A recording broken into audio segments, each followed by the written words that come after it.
Good evening, good afternoon or good morning, everyone, wherever you are. Welcome to this webinar in the series Gender Responsive Budgeting and Progressing Breastfeeding Policy.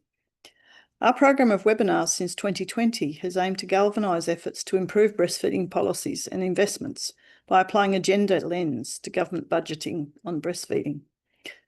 Our topic tonight is Tooling Up the Baby-Friendly Hospital Initiative, Maternity Care for Gender Justice and Human and Planetary Health. I'm Associate Professor Julie Smith from the Australian National University and the University of Canberra. My co-chair tonight is Dr. Andini Pramono, also from ANU. This event is jointly organised by the Tax and Transfer Institute at the ANU Crawford School of Public Policy and the Health Research Institute at the University of Canberra. We acknowledge and appreciate research funding from the Medical Research Future Fund, Alive and Thrive East Asia Pacific, and the ANU Gender Institute. We also appreciate the support of BFHI 360, the Healthy Environments and Lives Global Research Centre, the World Breastfeeding Trends Initiative Australia, and the Breastfeeding Promotion Network of India. Tonight, we look at maternity care policies or practices that affect human or planetary health and social equity in what they do or don't do for successful breastfeeding. I'd like to acknowledge that this meeting is being hosted on the traditional lands of the Ngunnawal people. When first encountered by European settlers in the 1820s, the Ngunnawal people lived around the Yass area near Canberra, now Australia's national capital. On nearby country were the Namadji, the Wiradjuri, and the Gundungurra peoples. The Indigenous women of Australia have been living, working, birthing, breastfeeding and raising children successfully on this country for tens of thousands of years.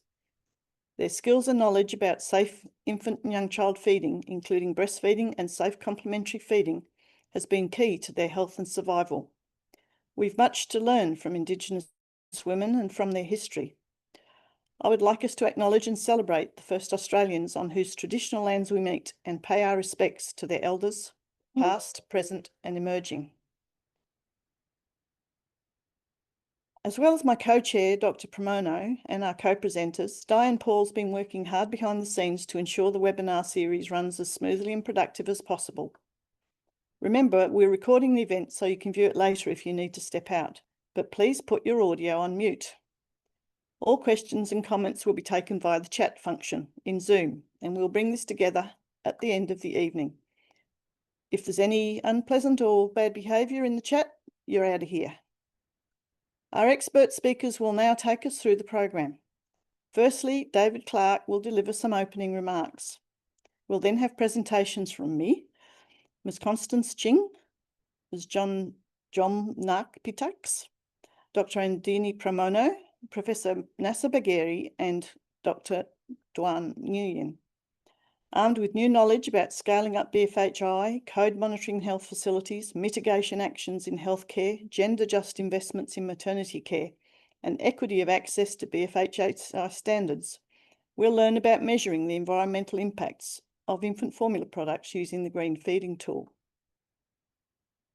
Several presenters from different countries will then outline their experience in using the green feeding tool, and we'll see some results from its recently enhanced functionalities.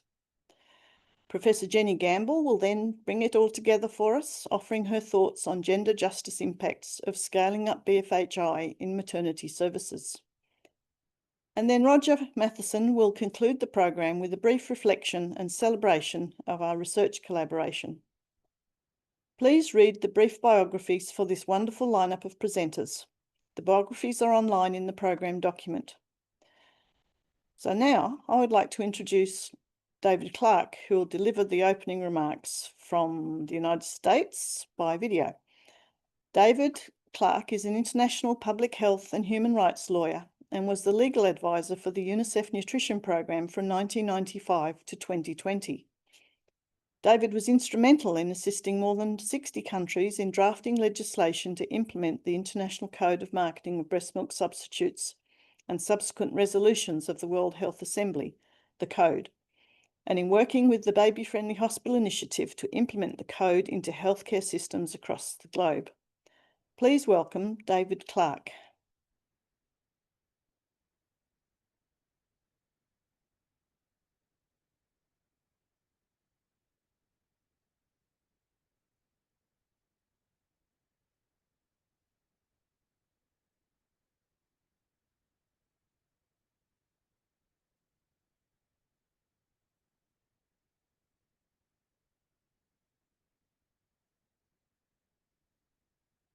Hello, it's a pleasure to be with you, albeit virtually, for this important webinar looking at not only how the Baby Friendly Hospital Initiative protects, promotes, and supports breastfeeding, but also the effect it can have on reducing environmental impact. Um, Given my experience and involvement in the past with BFHI, I wanted to focus on the protective aspects of the initiative and particularly how it helps us implement or ensure that the International Code of Marketing of Breast Milk Substitute is uh, implemented in healthcare facilities. So I want to start with a basic kind of fact that I think we should all be aware of, and that is recognizing and dealing with conflict of interest in infant and young child feeding. No matter how helpful the baby food industry says it wants to be to us, uh, they want to help us in promoting breastfeeding, for example, we have to realize that we have completely conflicting interests. As health professionals or public health advocates, our primary interest is improving health and nutrition outcomes, and we know through the research that the way to do that is to increase breastfeeding, while the baby food industry, on the other hand, their primary interest is to increase the profits for their shareholders. In order to do that, they have to sell more of their products. And in order to do that, they have to reduce and undermine breastfeeding. So we have to bear that in mind at all times. Now, the commercial benefit of medical endorsement has been sought and used for decades.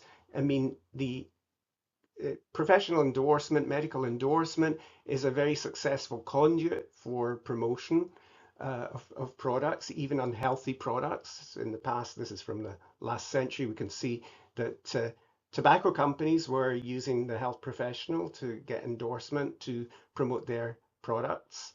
The same was of the soft drink companies uh, getting these sort of adverts to sort of show that these are health drinks or whatever, but very successfully. Um, the public puts a lot of faith in what is considered healthy or what the medical profession might endorse. And of course, we had the same thing for breast milk substitutes before the code, including recommending here to use carnation milk for the feeding of babies, not a recommended practice, I'm sure you all know. And today, the medical endorsement is more subtle, but still there and still effective.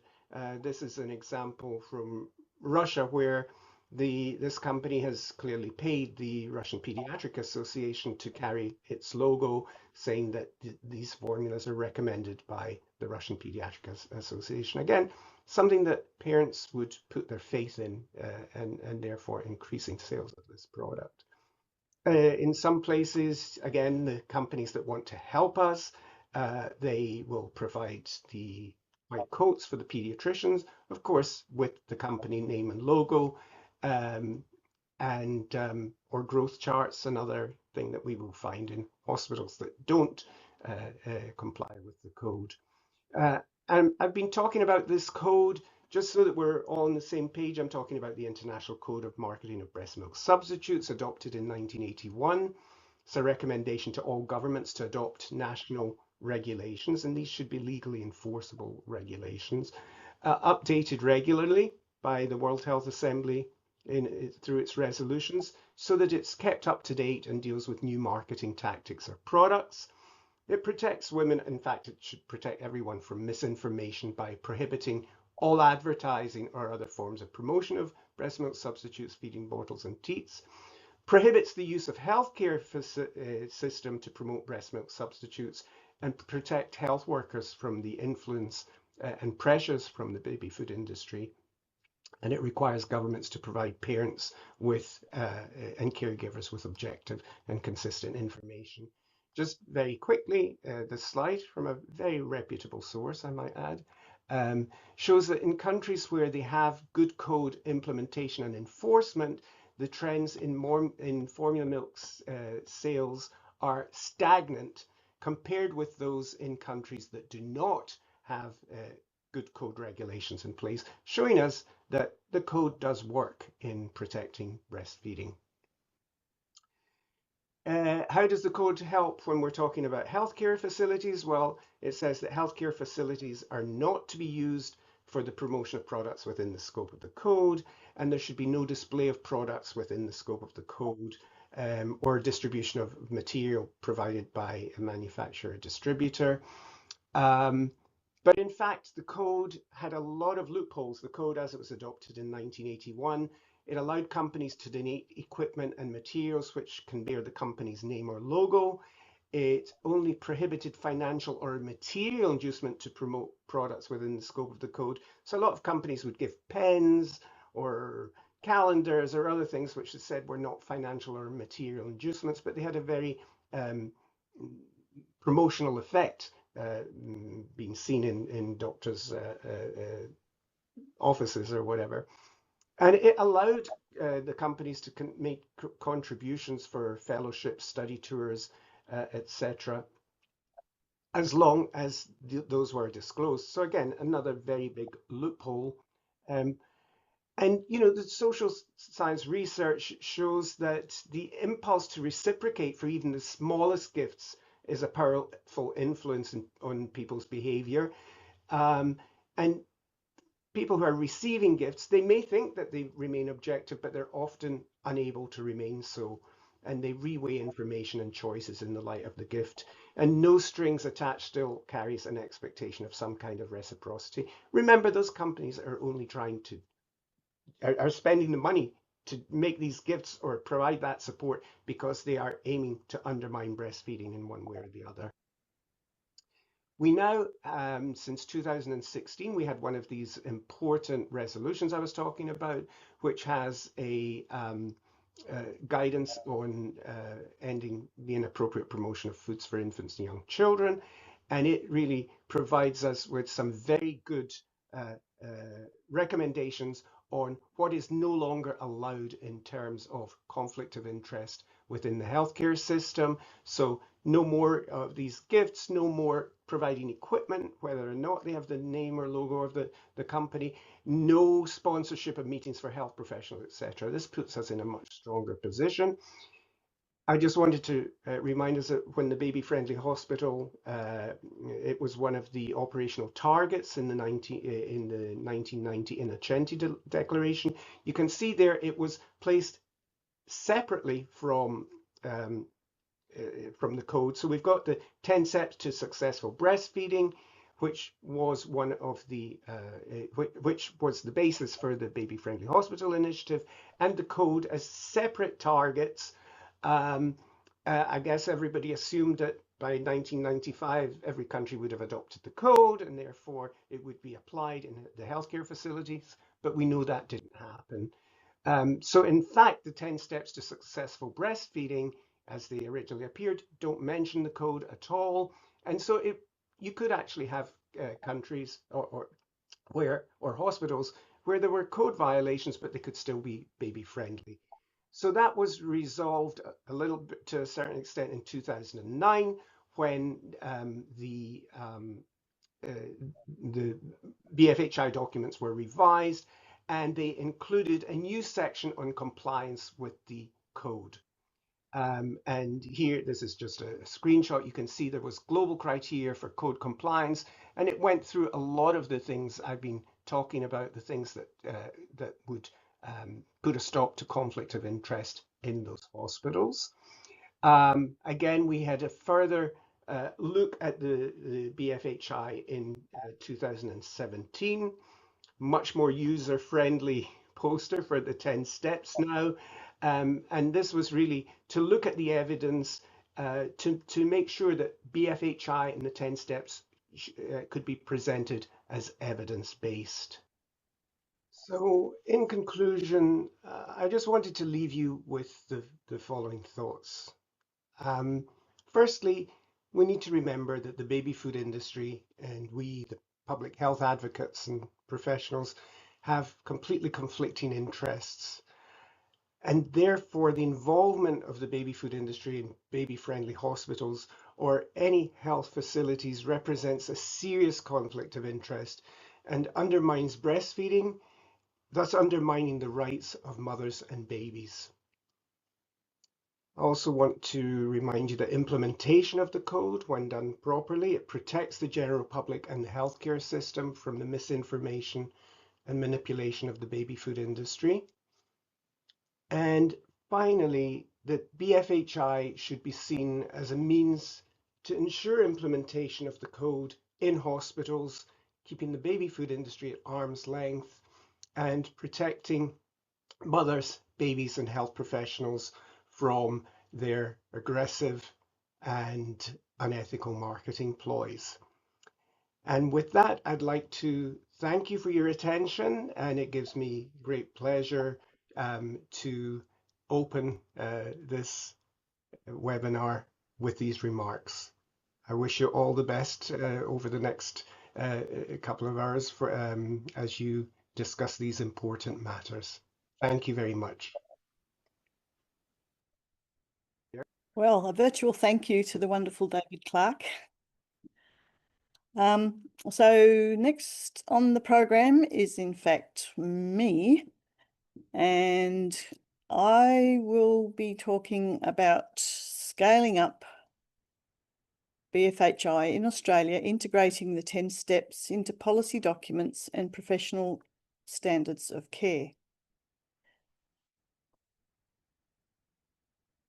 In 2015, the WHO and UNICEF initiated a comprehensive review to strengthen and revitalise the baby-friendly hospital initiative. As part of this effort, WHO conducted a thorough evaluation, as David mentioned, of the evidence supporting each of the 10 steps, and UNICEF did some key country case studies. Case study themes that emerged included resourcing and government commitment, health worker capabilities, and the role of champions and social mobilisation.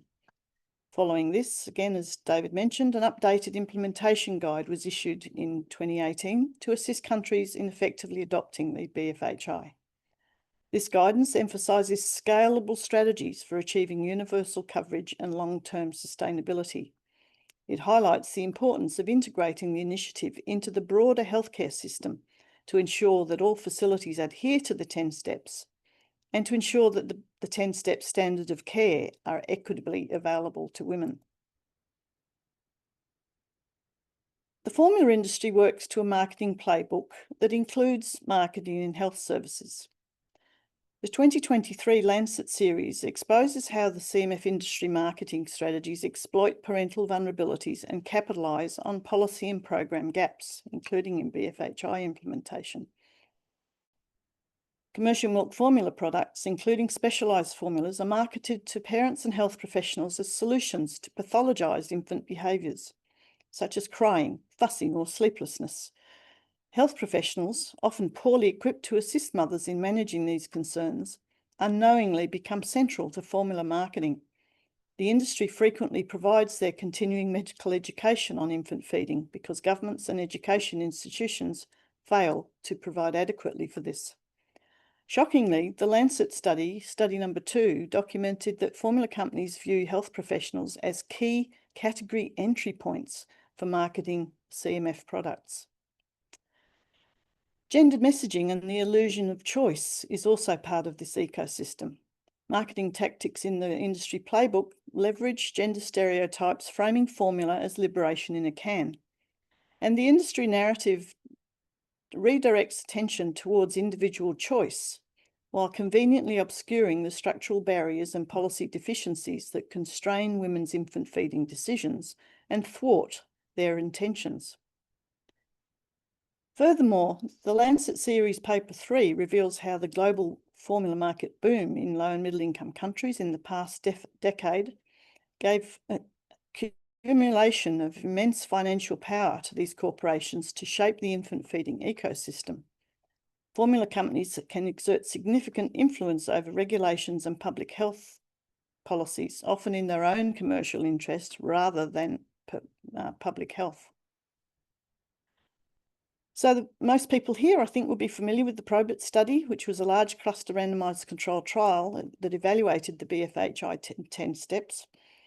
And I'll remind you, it demonstrated a 22 percentage point reduction in formula use at 4 to 6 month age group for babies in the intervention hospitals. Further research since that time, including studies led by Marie Tarrant in Hong Kong, has replicated the significant impact of specific BFHI policies on breastfeeding rates in Hong Kong hospitals. For example, requiring hospitals to pay full price for formula increased the likelihood that postnatal women experienced the BFHI 10 steps in their hospital care. Restricting a hospital's receipt of free or low-cost formula led to an approximately 20 percentage point increase in exclusive breastfeeding rates in this pre-post study. In this recent large study of 4 public hospitals in Hong Kong, led by Jeffrey Shring, we can also see the influence of comprehensive implementation of BFHI policies and practices on infant formula use.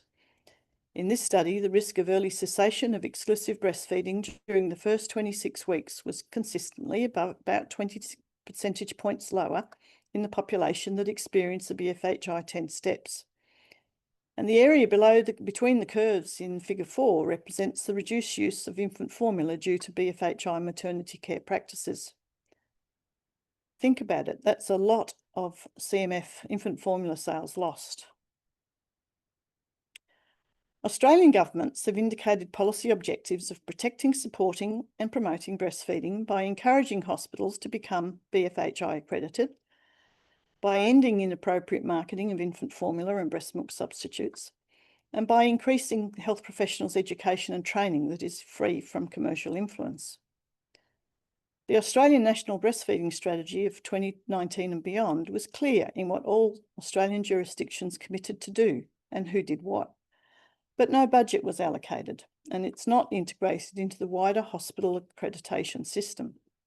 5 years later, little has changed.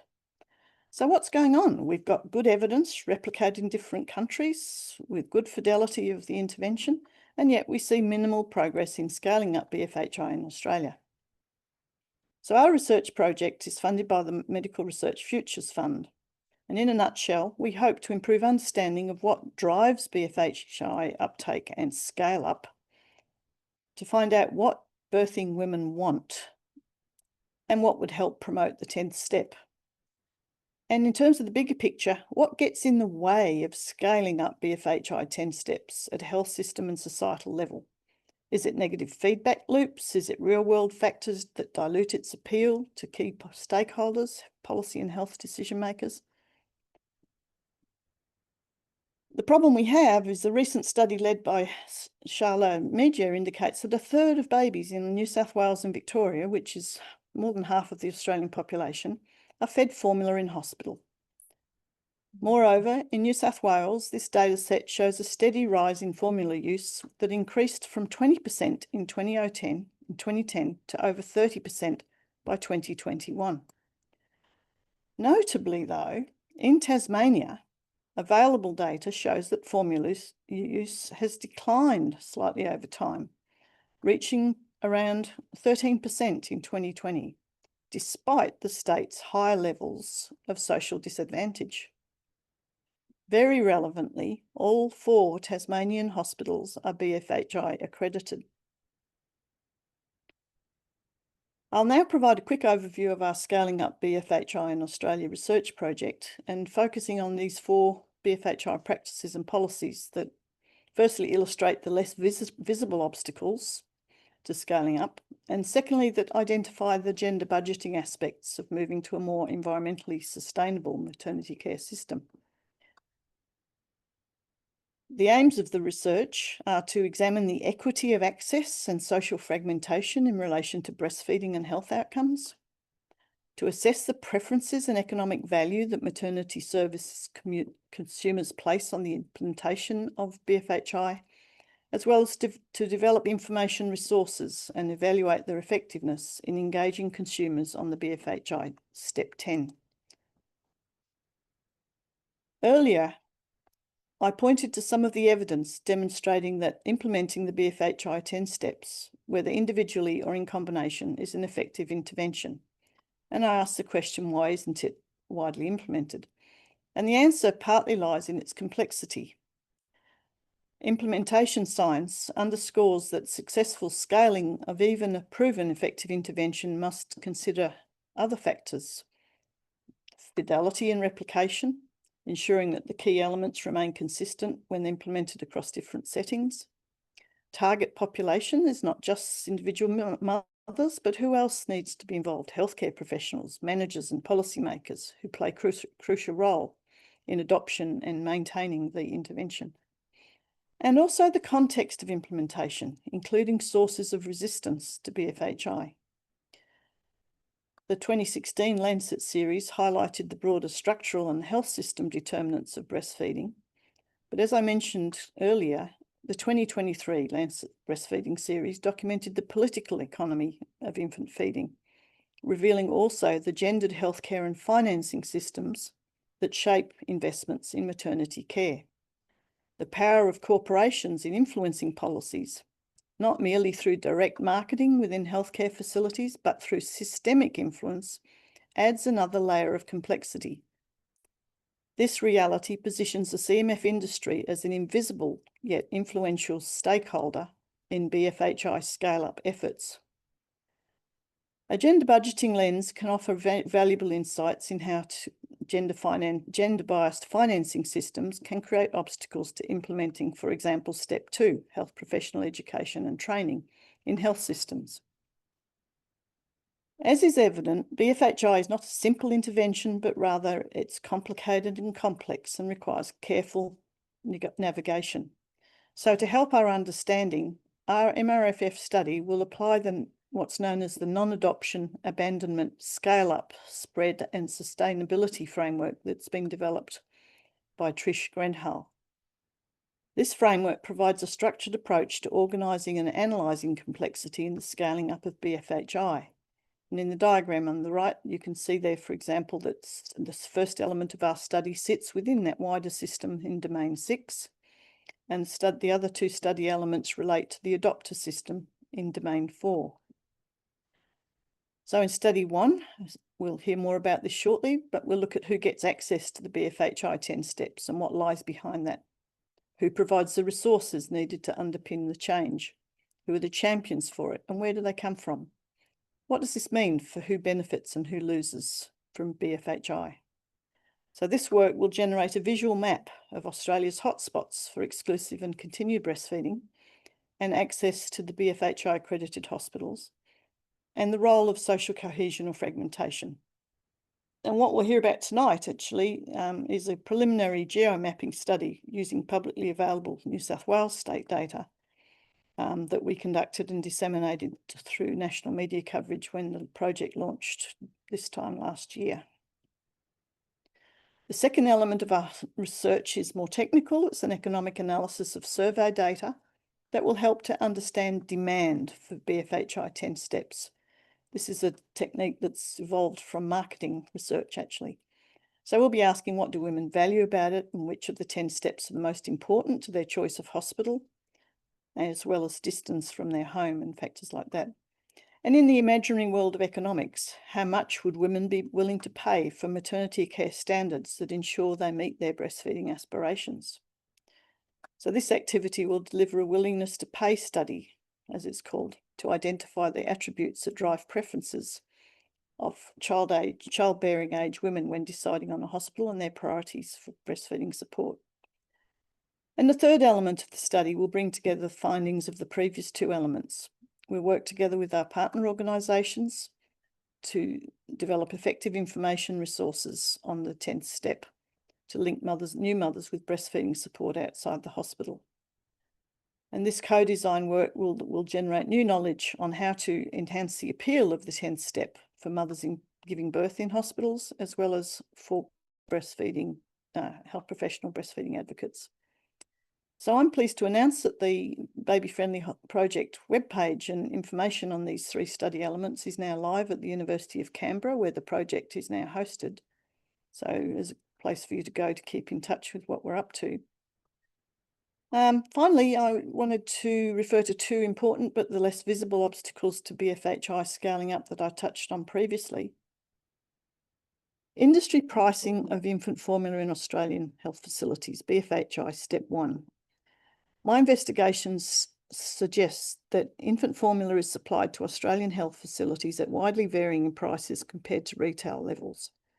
Notably, one of the 2 major players aggressively prices its products at half the current retail price of the same product. Moreover, some of these low-cost supplies may not be paid for at all. According to insiders, invoices for payment are issued but not actively pursued by the company if they're not paid. We need a thorough and comprehensive audit of facility practices in this regard. And secondly, regarding BFHI Step 2, industry influence on health professional education. Health professionals are currently receiving free educational sessions in Australia on mixed feeding, provided by one of the 2 largest formula companies.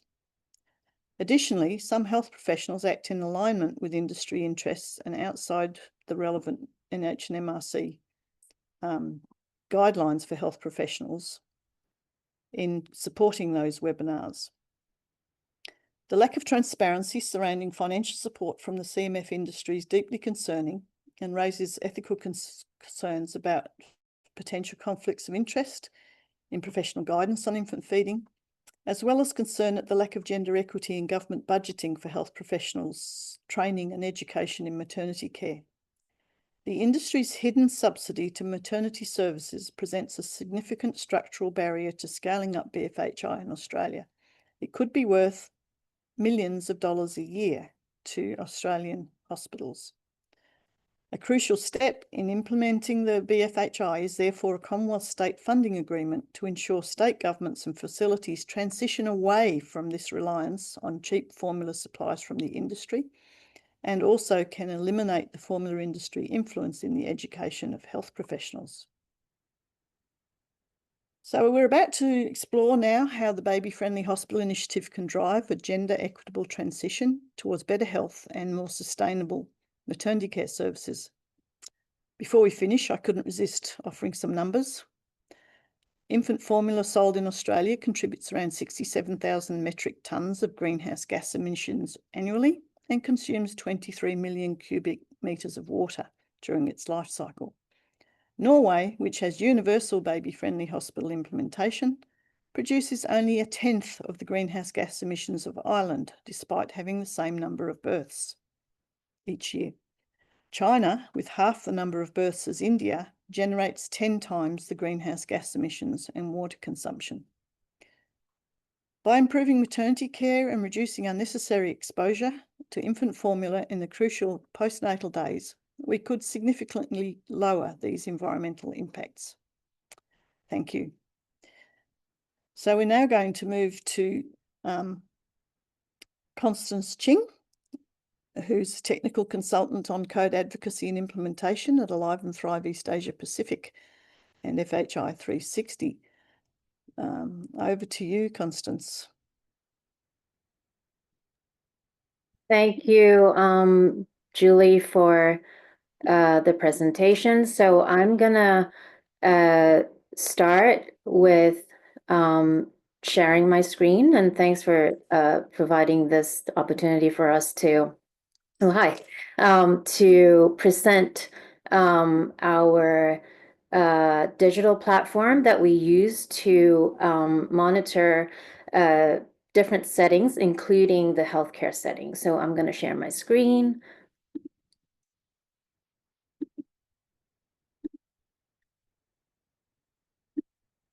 Okay.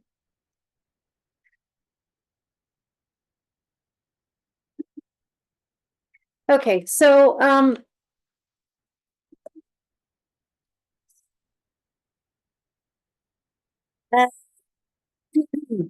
So we know that in 2018, the Baby Friendly Hospital Initiative has revised the 10 steps document. The topic of each step has remained unchanged in 2018, but they have revised the wording of each step. And in the first step, and the first ever sub-step of step 1 is requiring that health facilities be completely, fully compliant with the international code and relevant WHA resolutions. So I'm going to focus on this step of the BFHI. And we know that marketing of breast milk substitutes and related products is the key undermining factors for breastfeeding. Families are most vulnerable to marketing during the entire prenatal, perinatal, and postnatal period when infant feeding decisions are being made. Health facilities and health workers are being seen by companies as the perfect target and channel for promotion. And therefore, healthcare systems, including health facilities, as well as health workers and health professionals, must protect families from the commercial influence to influence their infant feeding decisions during this period. And this is some examples being shown, code violations in healthcare facilities that families are, and also new mother are and their families are getting gift packages from formula companies, including infant formula and other gifts in Singapore, at a hospital in Singapore in 2017. And also on the right, there's a picture of hospital in Bangladesh when I visited in 2018, that the mothers were actually, and this is a sick child ward where they actually allow mothers to be with the child as well. But the hospitals are also being visited by formula sales reps to leave samples of formula with the mothers, which is a code violation. And this is an example that Julie provided. Thanks for that. Apart from the product, marketing level, companies are also reaching out to health workers and health professionals to try to influence their professional judgment and decisions. So here is an example where a seminar is being offered to health professionals in a hospital in Australia, in Sydney, Australia, where it's sponsored by Nestle, a formula company. And the topics are formula feeding options and issues when breast is best isn't working. So it's a clear conflict of interest, as mentioned by David earlier. We also have a study that I want to bring up, and this is a joint effort with Dr. Genevieve Becker, who's also on the call today, and with our Alive and Thrive team, that we've extracted studies that documented conflicts of interest within the health system from a global scoping review of code violations to analyze the themes of the conflicts of interest within the health system, and which is extremely worrying that these are happening through 4 decades and continue to happen right now. So David has done a very good job of covering the international code regarding healthcare systems. So I'm not going to go through each of the provision of the international code, but the overarching principle is that healthcare facilities should not be used for promotion of products that are in the scope of the code, WHA and as well as WHA resolutions. There are also resolutions that have clarified and strengthened provisions that are in the code, such as now it's clear that free and low cost supplies are completely banned to all parts of the healthcare system due to WHA resolution 47.5. distribution of equipment and informational and educational materials mentioned in the code has also been further clarified by the 2016 WHA guidance. And David has also gone through this, so I'm not going to go through each of it, but just to mention that health workers, regardless whether the country has legal measures or not, health workers should always advocate for including the implementation of the 2016 guidance as best practice within the healthcare facility. This is also the international code provision regarding health workers. Health workers have the responsibility to support and protect breastfeeding. Just one note that I want to bring up here is that health workers are allowed to receive scientific and factual information from companies regarding the products. And this is something that companies use to try to provide promotional materials to health professionals and health workers. And I want to mention that as a best practice, health workers can always obtain preparation instructions and safety and how to use the product safely from product labels without referring to additional company materials. So we know that there are the international code, all the provisions, WHA resolutions, including the 2016 guidance, and also for some countries, relevant laws that give effect to the code. Just showing here that there are different ways of developing monitoring tools to be used within the healthcare facilities to monitor the code.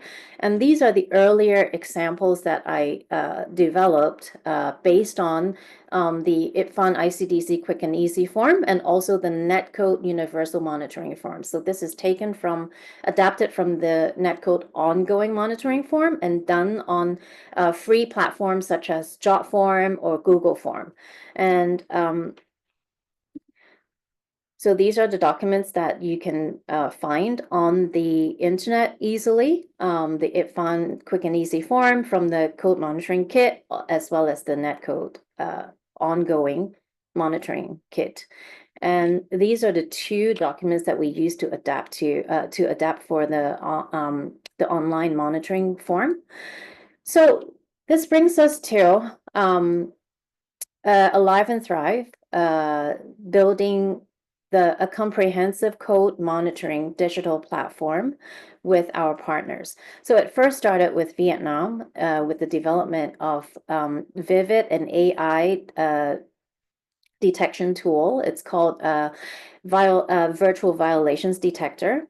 And then it progressed to us working with primarily UNICEF country offices, as well as with national government agencies and civil society organizations in 4 other countries to develop not just the Vivid tool, because the Vivid tool, so the 4 countries are Mexico, Argentina, Laos, and Mongolia. And later on, we're going to use Mexico as an example to show how the monitoring model that we've come up with. So the comprehensive platform has the AI virtual violations detector, but we feel that because we want the monitoring to be comprehensive, and also, for example, in this context, the AI tool cannot be used to monitor healthcare facilities, doctors' offices. So we built a model of platform that includes 3 key features. Definitely the AI virtual violations detector to auto-detect violations on digital platforms. We also have developed an online reporting form, thinking that other non-digital settings would also need to be monitored. And also we want to include the public and civil society to be included in this monitoring effort. So And this is primarily the key feature that I'll be talking about today, because it's in the context of monitoring the code in health facilities. But we also think that it's important to also include a part on the platform to provide a virtual hub for code-related learning and education materials, so that everything is in one place, including international documents as well as national documents. So advocates, policymakers, and people who are interested in the code can just go to that place to look up all the related information and materials.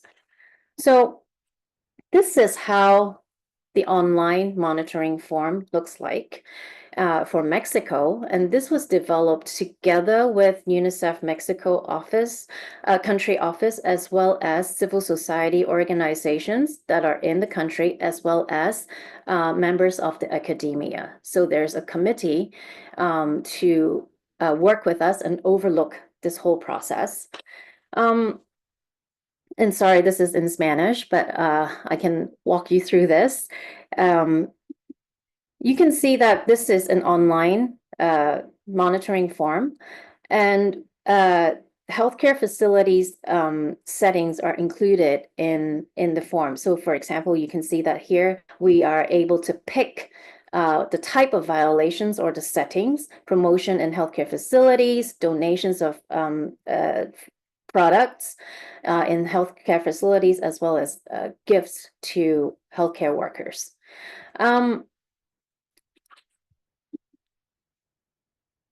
And so this is a closer a close-up of the different settings that we have worked into the form. So the workflow, and later on I will go back out to the browser to show you the website. The workflow is that we want the public, as well as civil society or health workers, to be able to report suspected violation through the online reporting form. And then there is a login process with the platform, where the monitor or the person or organization with the login can actually confirm the violation that's been reported. And unconfirmed violations will not be shown to the public view, because we are also careful of liability issues. We always want to have somebody confirm that something that's submitted is a violation. So once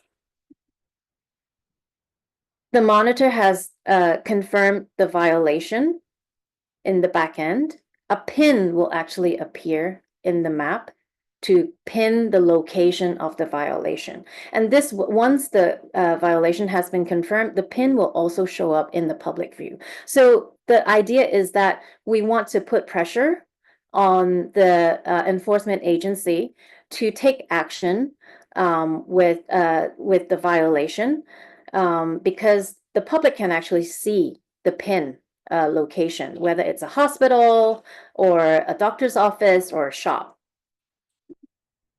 And at the same time, an automatic email with all of the violation information that the user has, the reporter has submitted, will be sent directly to the designated government agency that's tasked with enforcement. And then the responsibility is over to them to take action on the violation that's been reported and confirmed. And once they have sent back an email to tell the person or the organization who's managing this website that an action has been taken, the pin will be removed from the map. But as you can see here, these are the entries that shows that action has been taken. So these entries will still remain on the tracker table here in public view as a record. So people can see that actions have been taken regarding these submitted violations. So I'm gonna actually go out of this view to show you very quickly the actual website, so then you can actually understand more.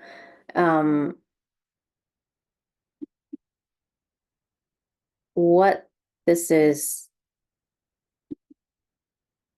like. And sorry, just give me 1 second.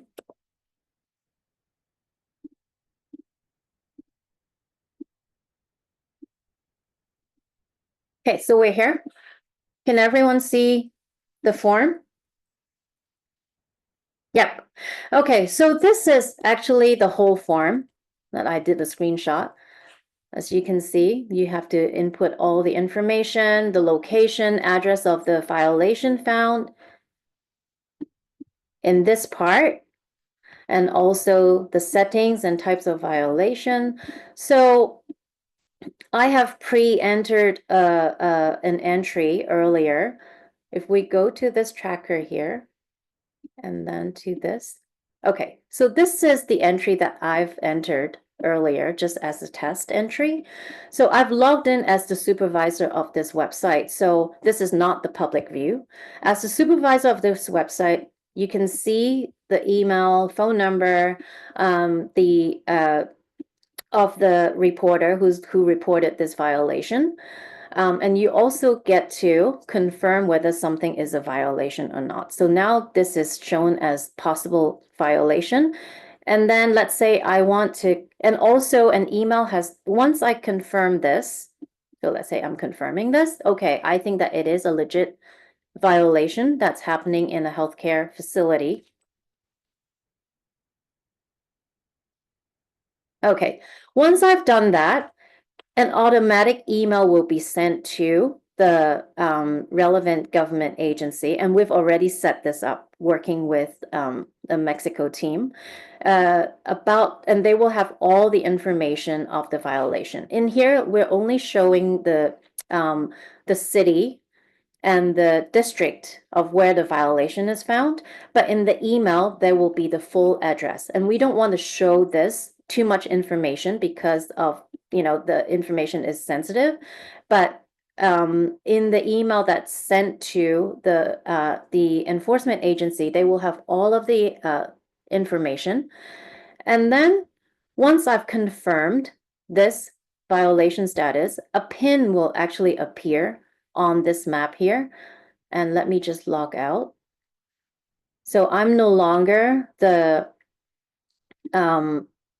supervisor now. And if I go to this view here, you will see that once this is actually appearing in the public view. So I've logged out and this has become the public view, that no user information will be shown because it's all sent to the government agency in privacy and confidentiality. But basic information about the violation will be shown here on the tracker, which is in the public view, as well as the pin that shows up on the map.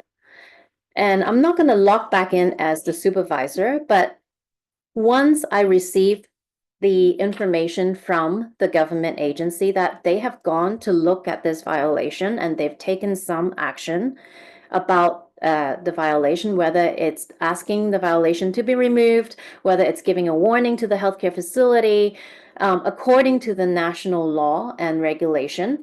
Once we've received this violation, I can go in as the supervisor and show and click on the status that action has been taken. So once I've indicated that action has been taken regarding this a specific violation, the pin will be removed from the map to show that it's no longer an active violation, but there will be a record still recorded in the tracker here with the basic information. So this is, in a nutshell, what it looks like. This is also developed, this workflow is developed with the intention that we want the public to know about the violations. We want to put some pressure, gentle pressure on the enforcement agency to take action on violations that are reported, and also involve the public, health workers, civil society to report violations. So that is how the online reporting form looks like. And are we back to the PowerPoint now?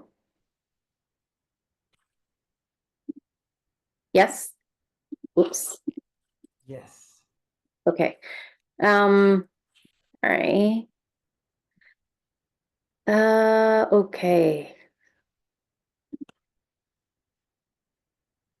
Sorry, I'm juggling multiple windows here. So that's one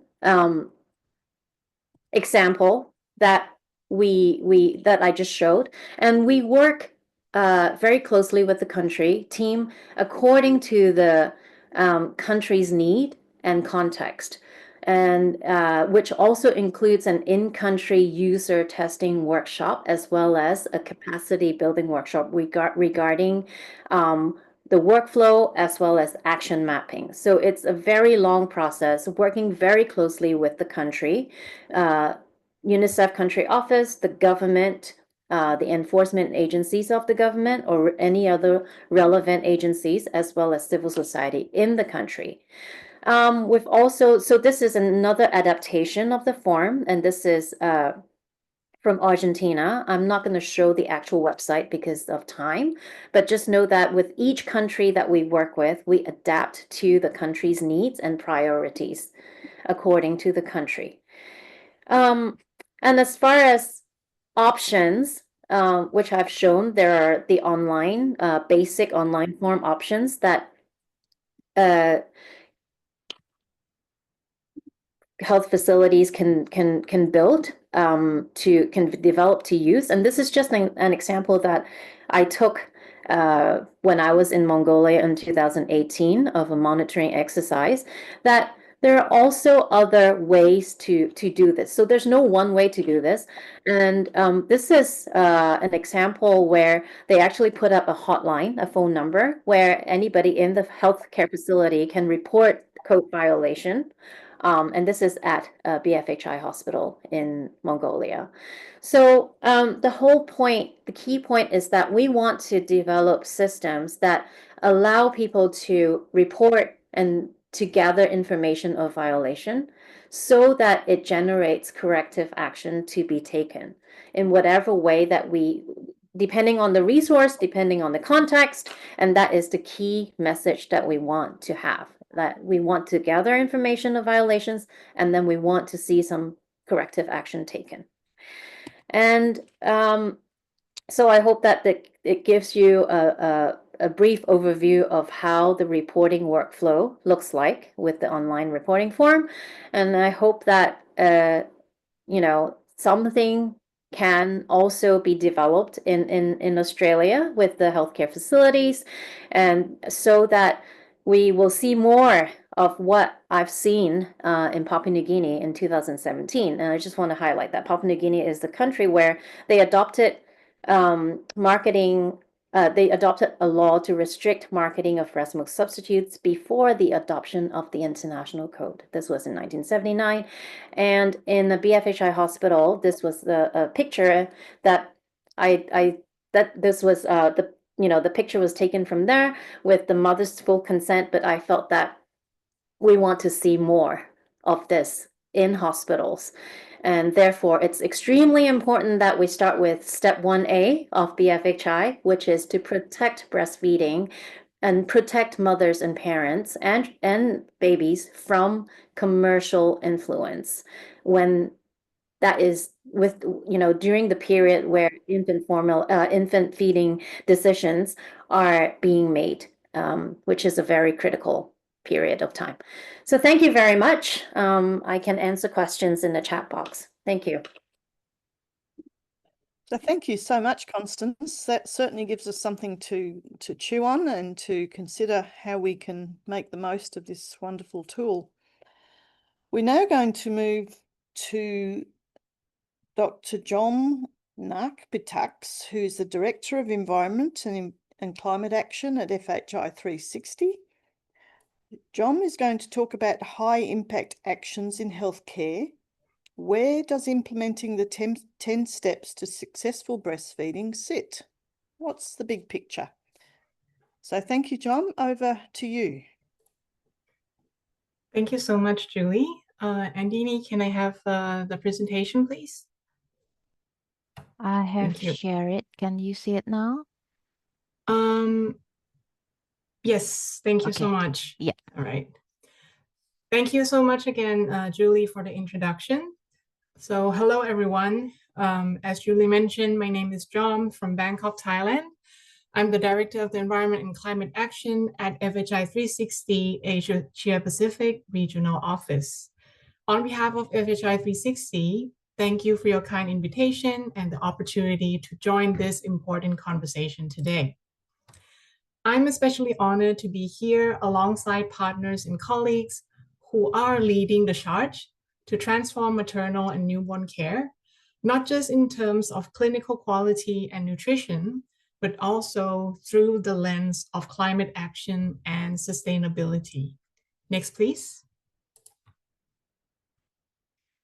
At FHI 360, we define the concept of climate smart health care as care that minimizes environmental harm, strengthens health systems resilience, and delivers better health outcomes, especially for those most vulnerable to climate risks.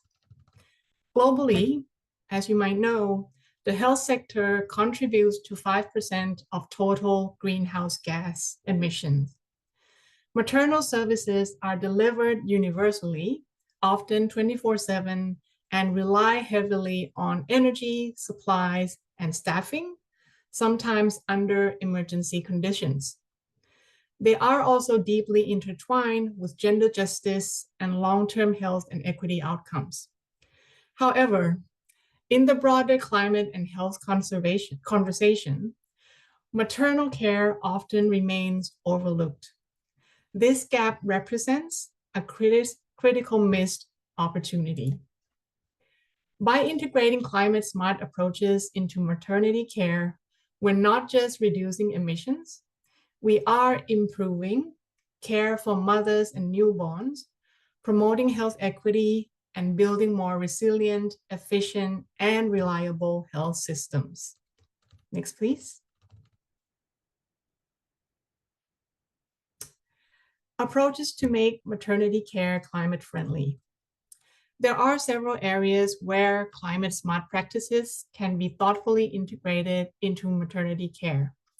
For example, improving energy efficiency and exploring solar power for maternity and neonatal units could help ensure more reliable, low emission services, especially in settings with unstable electricity. We might also consider reducing unnecessary medical interventions, such as non-indicated cesarean sections, which increase both resource use and emissions. In facilities with frequent cesarean births, shifting towards lower emission anesthetic gases could be a small but meaningful change. And in terms of waste, introducing reusable birth kits or linens and improving waste segregation could significantly reduce the environmental footprint. Reducing reliance on single-use items, for example, plastic bottles and teats in maternity wards, is another opportunity to lower waste generation and carbon emissions. Supporting a transition to breastfeeding, as we know, without early dependence on pumps or donor milk, where clinically appropriate, can also reduce environmental impacts linked to energy use, equipment, and milk transport. Research shows that breastfeeding has a substantial lower life cycle greenhouse gas, as a lot of us already mentioned, reduce greenhouse gas footprints compared to infant formula feeding, underscoring its role as a sustainable, low-carbon nutrition practice. What I just mentioned are just a few ways to align maternity care more closely with climate smart health systems goals, while continuing to prioritize safety, equity, and quality. Next, please. For the role of BFHI in climate smart maternity care, the 10 steps to successful breastfeeding as operationalized through the BFHI is a cornerstone of quality maternity care, and it's inherently climate smart. As many of you are aware, by promoting exclusive breastfeeding from birth, BFHI reduces reliance on infant formula, which involve industrial dairy production, energy-intensive processing, long-distance transportation, and packaging waste. This makes BFHI not only a public health and nutrition intervention, but also a high-impact climate mitigation strategy within the health sector. Breastfeeding is a natural, low-carbon method of infant feeding that delivers profound health, economic, and environmental benefits. Compared to formula, as we have heard already, it has a significantly lower life cycle greenhouse gas footprint, reduce water use, and eliminates the need for single-use plastics and bottle sterilization. Moreover, BFHI contributes to health equity and dignity in care, empowering mothers, reducing disparities in infant feeding support, and building more sustainable health systems. When implemented at scale and with fidelity, the 10 steps represent one of the most practical, cost-effective, and immediately actionable mitigation strategies available to the health sector, particularly within maternal and newborn care. It aligns with core principles of climate smart healthcare, which includes people-centric, low emissions, resource efficient, and resilient. In the broader context of health sector decarbonization, BFHI exemplifies how service delivery improvement can double as mitigation measures with measurable impacts and co-benefit. Next, please.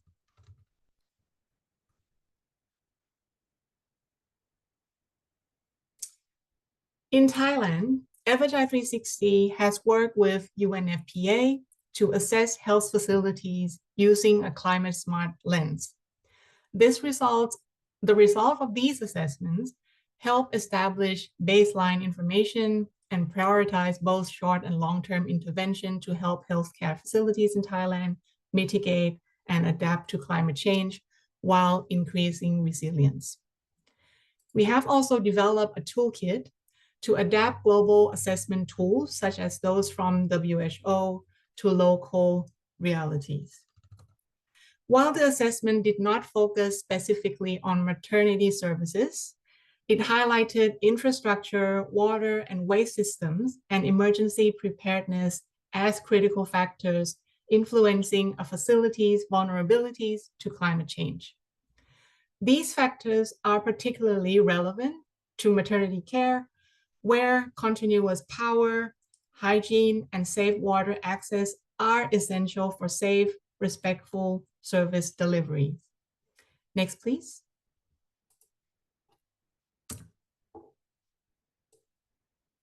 Australia's Black Summer bushfire exposed some critical gaps in emergency preparedness, including in equipping health providers to support breastfeeding and maternal care during crisis.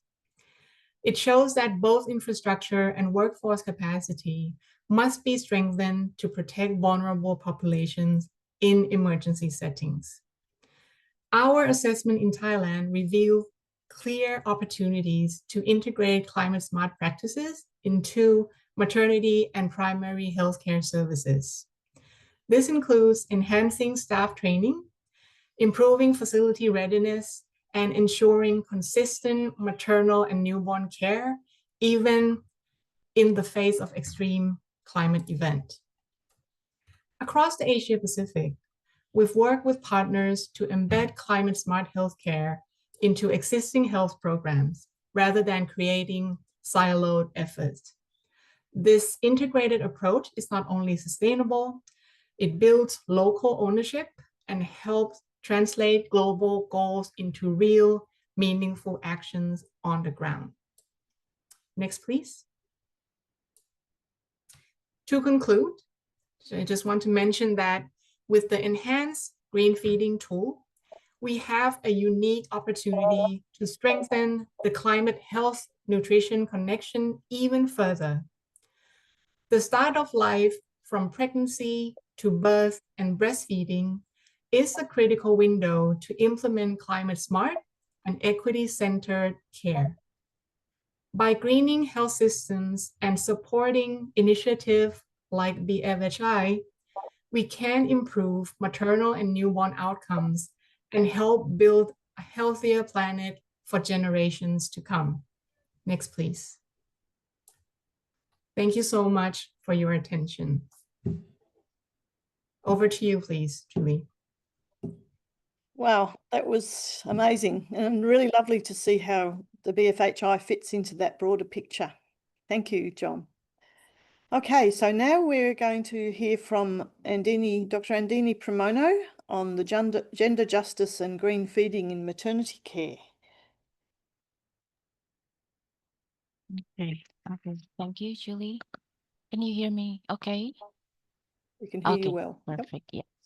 Okay. I'm going to share my own screen. Okay. Hi, everyone. My name is Andini, and I would like to present one of our studies related to this project. But before I begin, I would like to acknowledge the traditional owner of the land on which I present tonight, the Ngunnawal and Ngambri people, and pay my respect to their elders, past and present, and recognize any other First Nation people present tonight. So continuing from previous speakers, I'd like to start with my PhD research. As we all know, 10 steps and BFHI have been shown to improve breastfeeding rates, and furthermore, it also provides economic benefits. So I did social return on investment studies in one hospital in Australia and one hospital in Indonesia. So we calculated the benefits of BFHI and also calculated the cost to implement the 10 steps and the BFHI.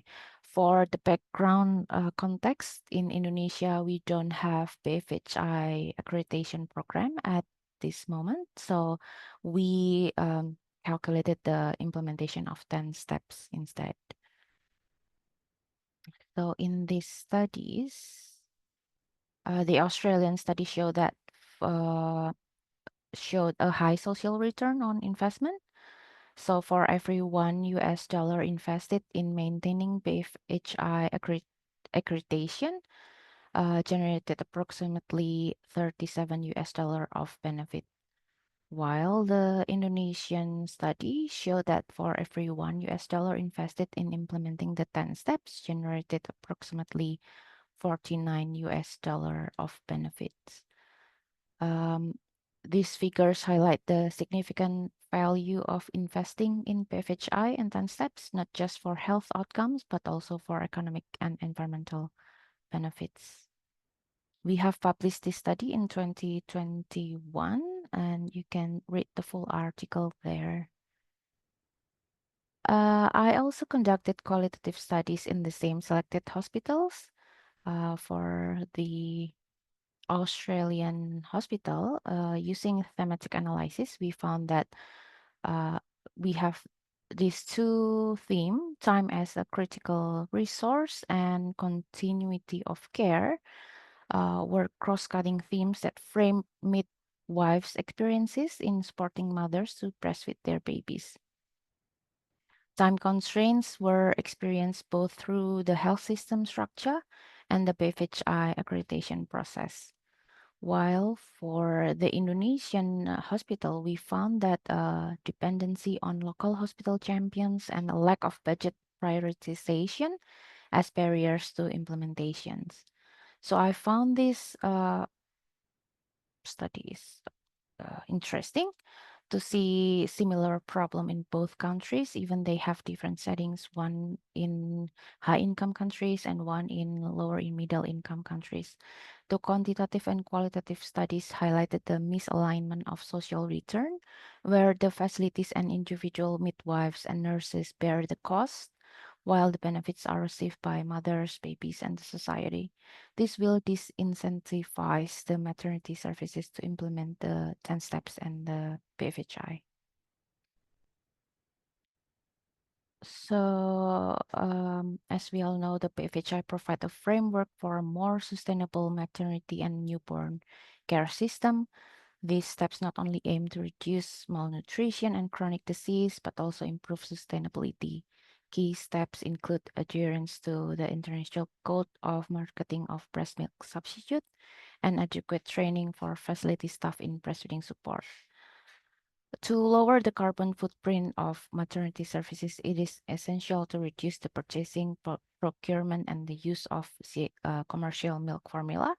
However, this transition must consider the socioeconomic impacts, including gender effects. For instance, the energy transition in the coal sector has highlighted the need to ensure women are not disproportionately affected. Similar considerations apply to reducing CMF use in maternity services. Furthermore, not all women and children have equal opportunities to breastfeed or access adequate maternity and newborn care. Major investment are required to support equitable access to these services.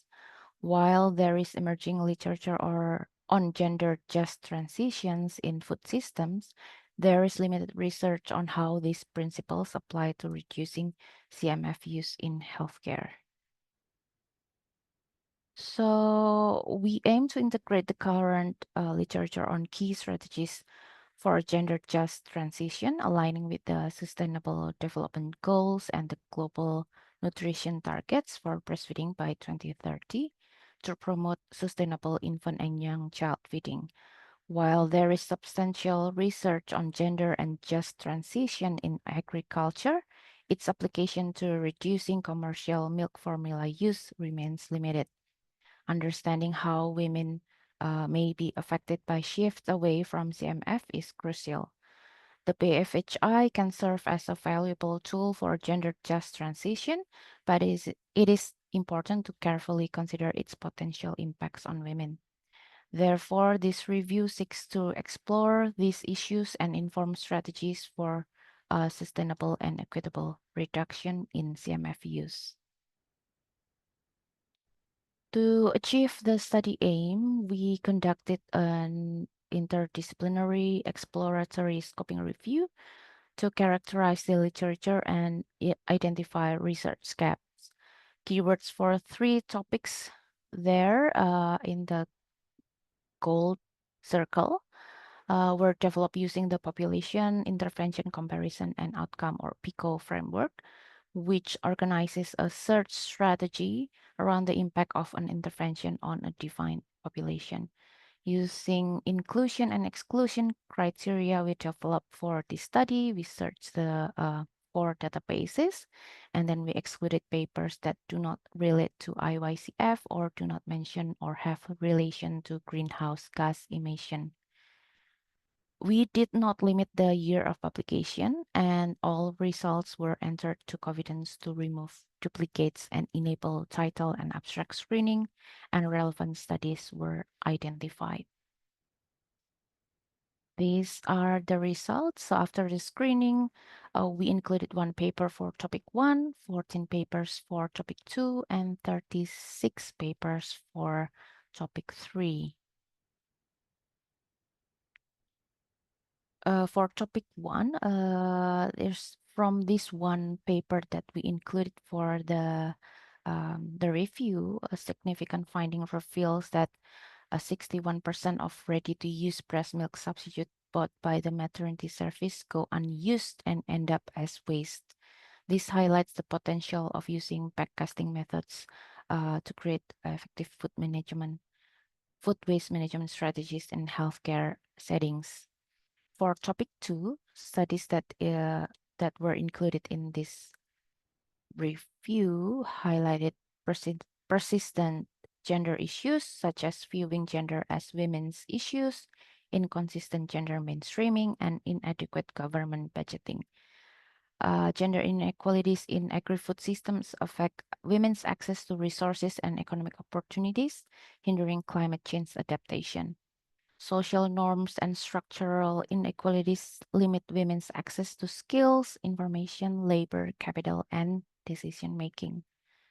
No study cited gendered effects on producers from reducing dairy use, and women's collective action and participation in community organizations are vital for empowerment, but significant knowledge gaps remain regarding women's vulnerability to climate change.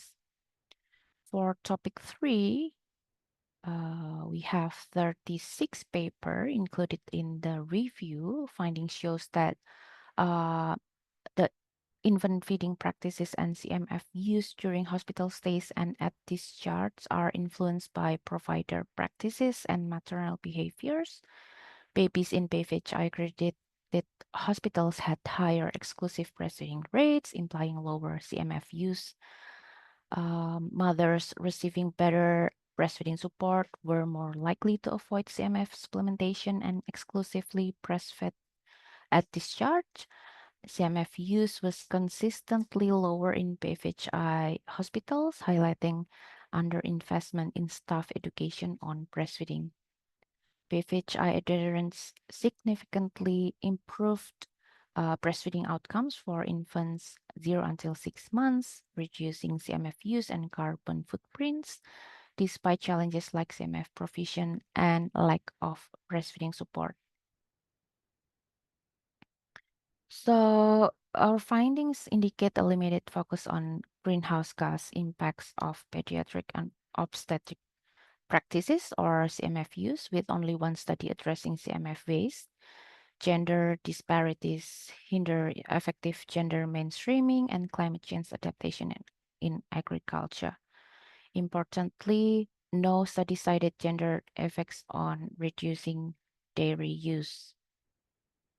BFHI policies enhance investment in staff education on breastfeeding, reduce CMF use during and after hospital stays, and support gender-just transition. This transition benefits mother and maternity staff without harming women in agri-food systems.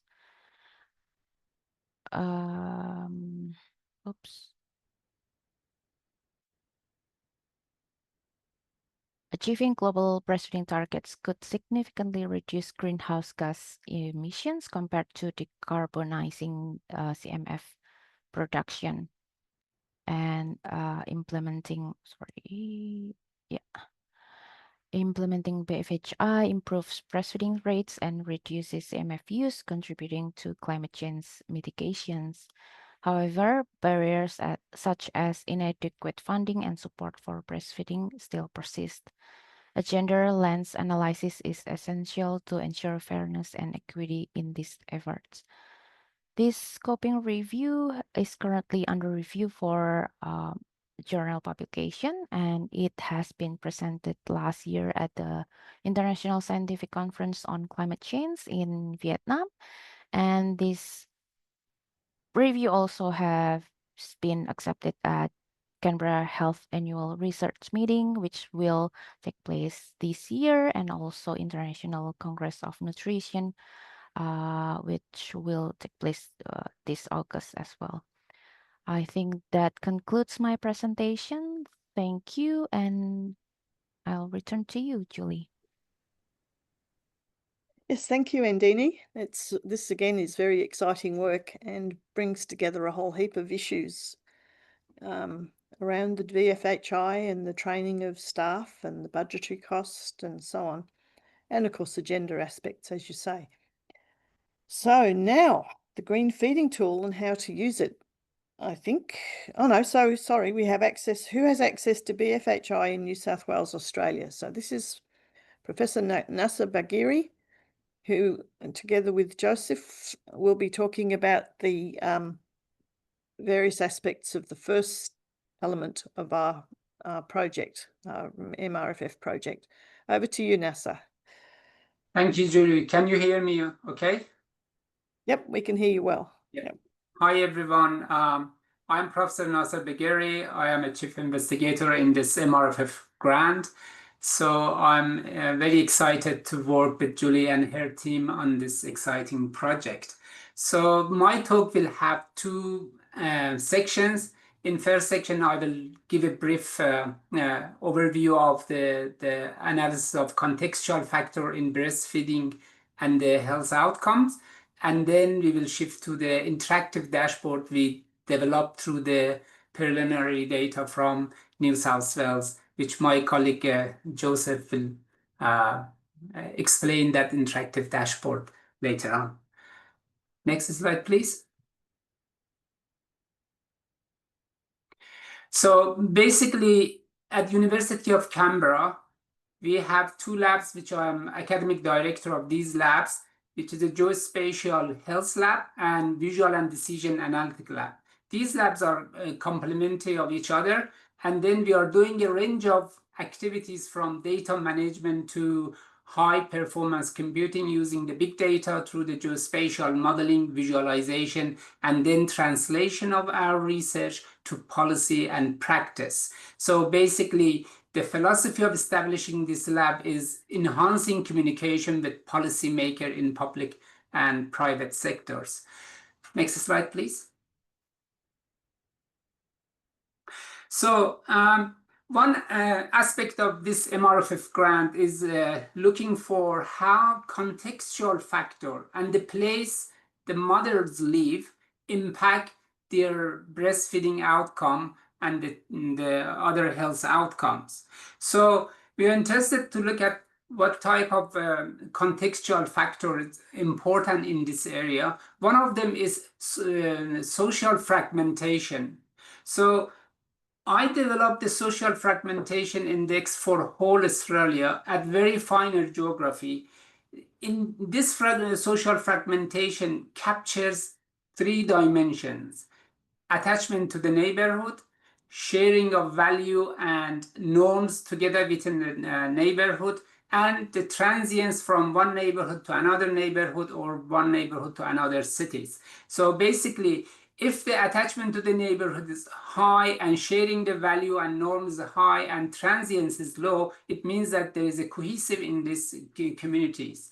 So based on these three dimensions, I use the appropriate variables from publicly available data from ABS, from census data, which you know in Australia we have every 5 years the census data available. Now we have these data for the social fragmentation data for over 20 years, from 2001 to end of 2021. So the next update will be in 2026, which the next census will be finished. So basically, we use the principal component analysis to create one composite index or one composite indicator, which we called social fragmentation index. And you can see in this slide, in very finer geography level at SA1 or statistical level 1 at suburb level, in different cities in Western Adelaide in the left, in the middle in Canberra or ACT region, and in the right in Sydney or Greater Sydney. As you can see in the violin graph on in the below of the maps, you can see the average of the social fragmentation. If we compare across these three cities, is more higher in Sydney as we expected compared to Canberra in terms of fragmented population. So now we are interested to see how those mothers live in the highly socially fragmented area or neighborhood. Do they have low level of the breastfeeding rate or no? What their other health outcomes looks like. So this is one of the important indicators we are developing and linking with the Australian Infant Feeding Survey data hosted by IHW, and then looking how the relationship between this socially fragmented community and breastfeeding outcome looks like. Next slide, please. So the social fragmentation index we developed, it's published in the Journal of Psychiatry and Psychiatric Epidemiology. You can, everyone can find this article, and how that we showed that how social fragmentation relates to anxiety and depression in those communities using the real world data from GP practices, because everyone visited GPs over the year, for example, and their data is in GP practices, and we use those kind of data to estimate the depression and anxiety rate, and then relates and link with the socially fragmented communities, and to see if there is any association and link between those people living in highly socially fragmented area and their level of depression and anxiety. And we will take similar approach for this breastfeeding outcome as well. Next slide, please. So another aspect of the this MRFF grant, looking for the equity of access to baby-friendly hospital initiatives in Australia. One element here will be spatial accessibility. First, we will geocode the location of where the mothers lives to the area like SA2, statistical area level 2, which is the same size as the neighborhood, to model where the mothers live. And then we geocoded the location of all hospitals, including baby-friendly or not baby-friendly initiatives. And then we will model the travel time from the location of where the mother lives to the nearest hospital or nearest baby-friendly hospital to estimate what's the mean or average of travel time from location of the mother's live to the nearest baby-friendly hospital. And then we are looking for where is the hotspots of the social fragmentation, those communities highly socially fragmented, and where is the hotspots of breastfeeding outcome, and to investigate how the spatial relationship looks like between the both hotspots in terms of hotspots of communities with highly fragmented and breastfeeding outcome. Next slide, please. So for this step, we are using several databases, which is the important one. We are using Australian Infant Feeding Survey, which is now hosted in AIHW. We are now in the negotiation to access the unit record of data from those data set and be able to link the socially fragmented indices to that data set. And then we will use the other data for in the different stage of process project to see how we can look at for the accessibility and the impact of the contextual factor in breastfeeding outcome. Next slide, please. Next slide. So we did a preliminary study using the data from New South Wales in Australia. So in that data, we aim to develop an interactive dashboard with the location of baby-friendly hospitals and to see how that location looks like, and linking with those infant data to look at the rate of the formula and other breastfeeding outcome. Now I'm hand over to my colleague Joseph. He can show in detail how the dashboard works.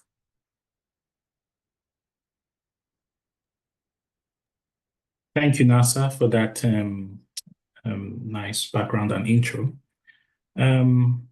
So basically, the dashboard was created using available data from the New South Wales perinatal data. And, you know, the methods basically that was used, more of a descriptive study. And basically what we tried to do was to visualize some of these hospitals as well as their BFHI status and other attributes. So in summary, from the methods, what we would say is that there are 46 studies that were included, 46 hospitals included in the study, and basic mapping was done using ArcGIS. I'll just switch to a live screen view to show us what it looks like.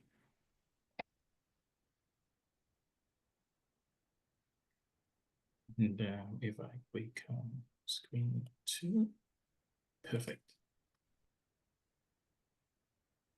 Can you see my screen?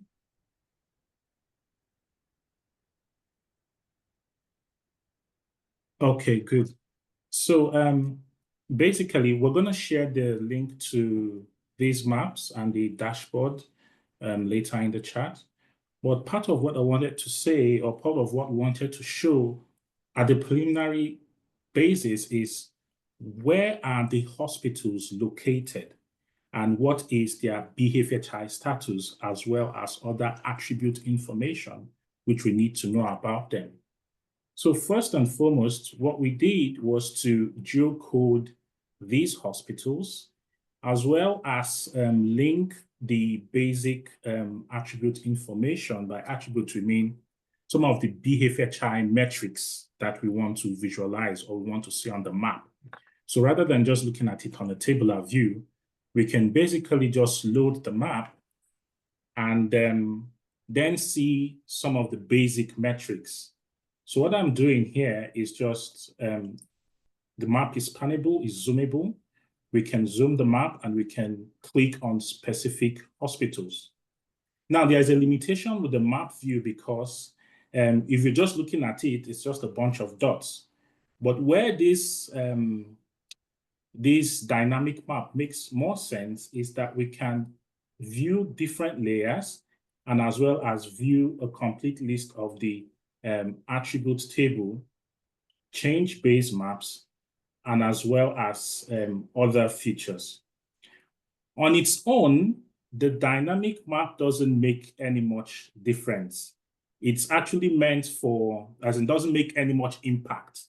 It's actually meant for those who are used to basic GIS analysis to create thematic maps and print them to guide the activities. I'm not going to go deep into that details.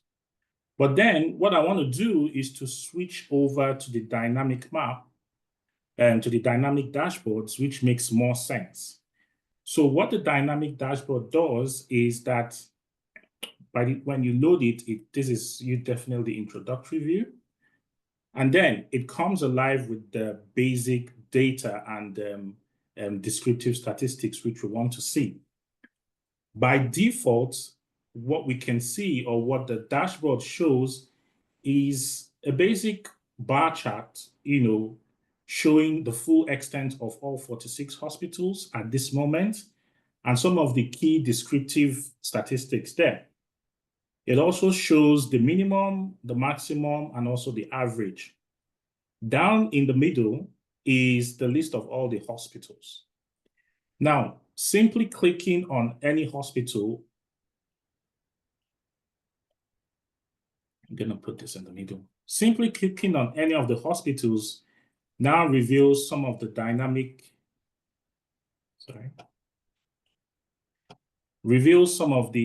statistics, rate of infant formula use, details of infant at hospitals.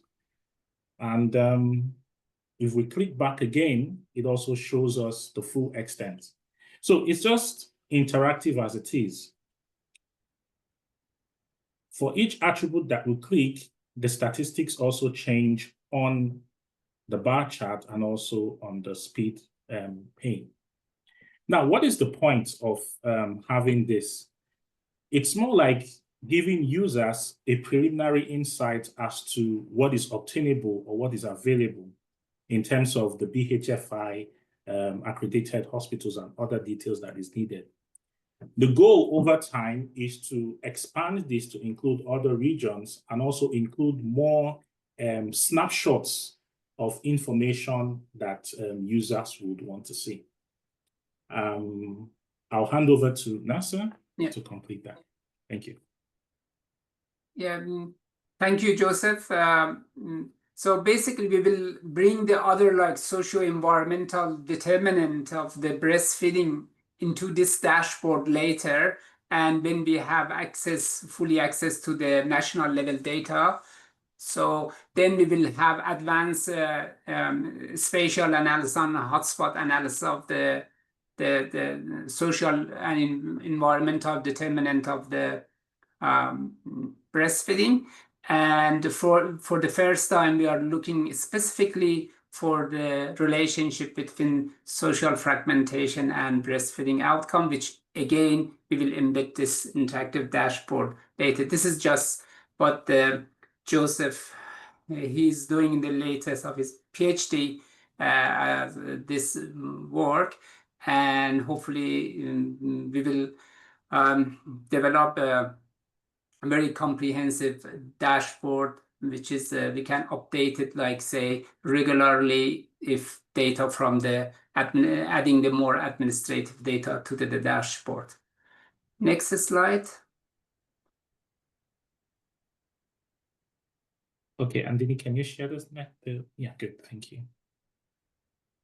One before. After that, please. One more. Okay, that's fine.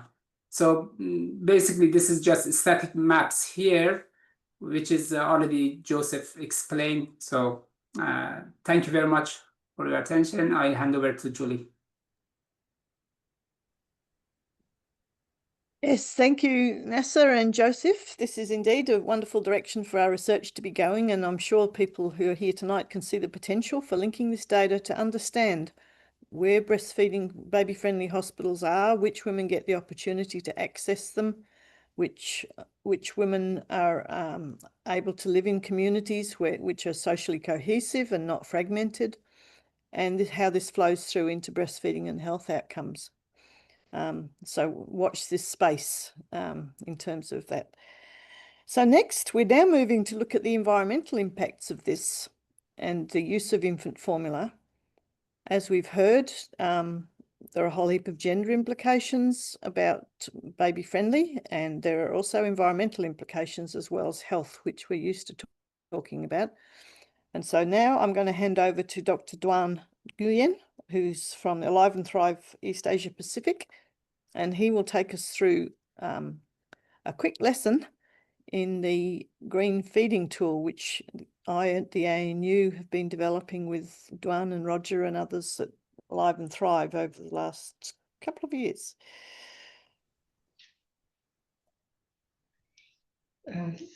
Good morning, good evening. So this is my pleasure to have the presentation on the behalf of the team. So may I have next slide, please? So so in the previous presentation, you also see that the big problem with the commercial milk formula. So in this diagram, you will see that the environment impact of that coming from the time the milk production to the time is go through whole of the process to the family for use. And the next one, please. And the tool show you very important findings. So this is very overall, but then in lower and middle income country alone, the commercial milk formula for children at the 6 months results in huge carbon and water footprint. As you could see here, 2 million cars running on the road every year with the assumption that they run 15,000 kilometers a year. And that's required more than 300 million trees to absorb. And here is also the water footprint. I try to give some of the figure that may resonate to you, including the information from Vietnam, from Sydney, from different countries in the world. And so you could have all of that information very easily by using the tool. May I have the next slide, please? And so the basis for the development of the tool, as you could see here, is based on the feeding practice. and also the number of children to come up with the carbon and water footprint. And then you could see the difference between the breastfeeding and commercial milk formula to go to the estimation. So however, and we actually published several publications about that already.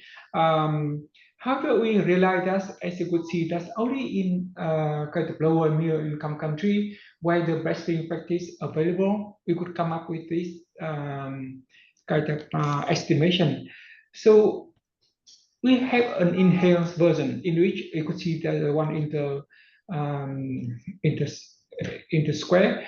That's we also based on the number of children, but then we also base more on the sale and value of volumes of the commercial milk formula, and from that we to the middle we could estimate the per capita consumption and expenditure for commercial milk formula, and then directly from the sale volume and value, we could also come up with a different like the carbon and water footprint. So that's the enhanced version. So the next slide, please. So this is the snapshot from the green feeding tool online. So they have the different function to estimate the carbon and water footprint by country, and then you could also use your own data in case of newer data available, subnational data from group of countries, and any type of data. And you could also have certain resources and place that you could provide feedback. Next one, please. So for the purpose of the demonstration, then we do part. The first one is I will give some demonstration about the green feeding tool online, in which that will be some preloaded data and also some example of using our own data. I also demonstrate how the language could be changed and also to provide the feedback.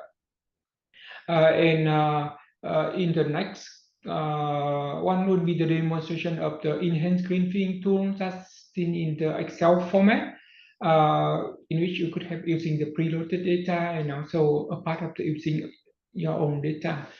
So now I would like to share my screen, please.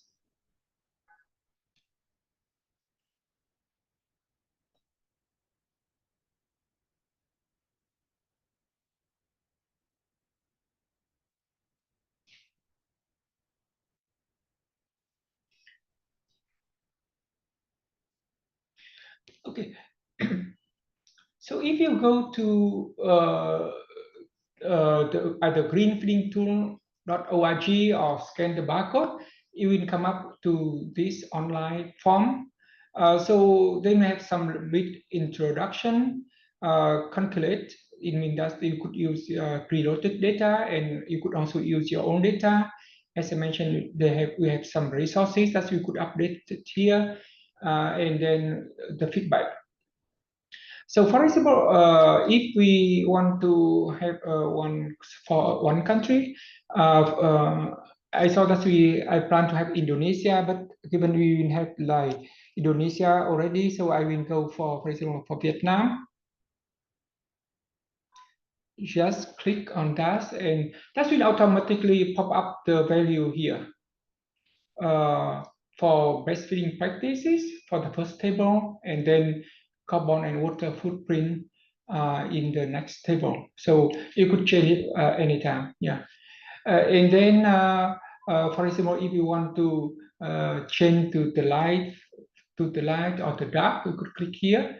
I don't know, maybe I will create, maybe because it's Vietnam, so maybe I just Vietnamese for people. So you will see that all of the value will be, I mean, the letter will change to the language. So that's really help people in assessing the information.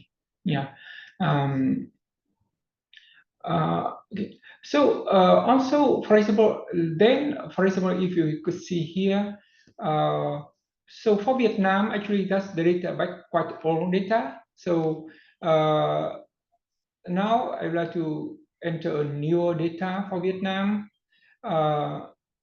Here you could see that's preloaded data. Actually, that's like 10 years old data. And now when we have newer data, then that could be maybe 60% here, 30, maybe just not around in here. And then, for example, and then we also want we really want to have a higher aim. So maybe we make it like 80% here for counterfactual, and maybe 15 here, and then 5% here. And then we could also say, okay, maybe now the number of live births in Vietnam is different. So actually, I could also change it here. For example, it's now go to only like this value, and then in the projection, we might also maybe use the same. So we could change the number of children and also the value, and then click calculate. And for the first table, that will show you like the value that you enter, and then that will go directly to the table with all of the information. Yeah. So yeah. So that's the key thing. And actually, one of the key feature is you could come here to give the feedback, and that's will pop up the a kind of the survey that you could enter and provide the feedback, and we will review and then kind of provide certain action to enhance the tool when necessary. Yeah. So now I would like to share with you another tool. That's the applied one. That's the enhanced version. So in the website that Dr. Julie Smith had shared with you, you could also have the chance to download this file. And when try to read the instruction before opening the file, because you need to have some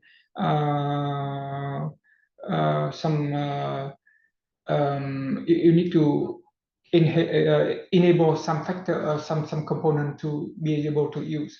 So for the starting, you could start clicking the country, and here you could also see that there will be two options using the survey infant feeding practice. So that's exactly the one that we have in the preloaded data in the online form. But here the new one is we could use the volume of commercial milk formula sold. So I will click on the second one.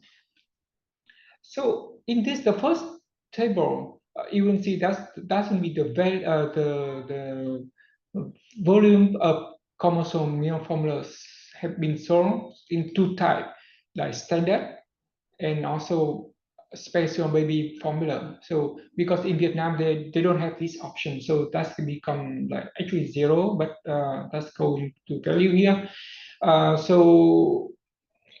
And you could just click on carbon and water footprint to come up with the estimate. So for here, first you pay attention to figure table number 1A and 1B. So 1B actually that's the one with preloaded data using the infant feeding practices. So you could see like the lower and upper level for carbon footprint, and then water footprint on the third column. And above is the one that we have based on the infant formula for children under 6 months, the sale of the infant formula for children under 6 months. So we could also see some like corresponding value. Yeah, I think probably doesn't be the decimal issue here. We could fix this later. And then like in table 2A is going to the lost milk, and then table 3, that's in multiple the value in kilogram of CO2 equivalent or water with a certain number, so that you could have like the value that we could kind of the costing for that. Yeah. Yeah. So now if we go to country information again, going back, And then here, if you could also, and the second option is you could enter your own data, enter counterfactual data, and also enter your own data for price. And then for this, we click on continue here. So that will allow you to have an option to enter certain information. For example, here again, maybe I just maybe like 4,000, for example. And here maybe they doesn't be on last year, they have a bit of this value. And for the counterfactual, for example, we just don't want to have it a lot. So maybe we have like maybe 2,000 here, or maybe only 100 here, for example. And here, as you will see, that we put the price for unit here is 75 US dollar for carbon and around 50 for US dollar. But you want to have different number. So for example, make it 100 here, maybe make it 50 here, and hit continue. So that will go to the estimation. As you could see here is the one that's our own data and the counterfactual data here. And you could also see the estimates the difference. Okay, so probably that's all for my demonstration. Yeah, over to you, Julie. So thank you, Duan, for taking us through this. I'm rather tired of seeing this particular document, given the work we've done over the last year or so. But it's really wonderful to see it presented so clearly and show the great potential of the document. And in fact, what we're going to show you now is firstly some user estimates of maternity care footprints in various country settings. And the limitation of the old tool, the online tool that Duan showed you first, is that not many high-income countries have good data. But now that we have access to sales data on infant formula, we can look at the question from a different aspect and calculate directly what the carbon footprint is from infant feeding practices of children 0 to 6 months directly through it. So we're going to cross presently to a number of speakers, including Nia Umar, who will take us very quickly through the situation in Indonesia. And then at the end of these presentations, we'll surprise you with the calculations from the enhanced tool. Over to you, Nia. Thank you, Julie.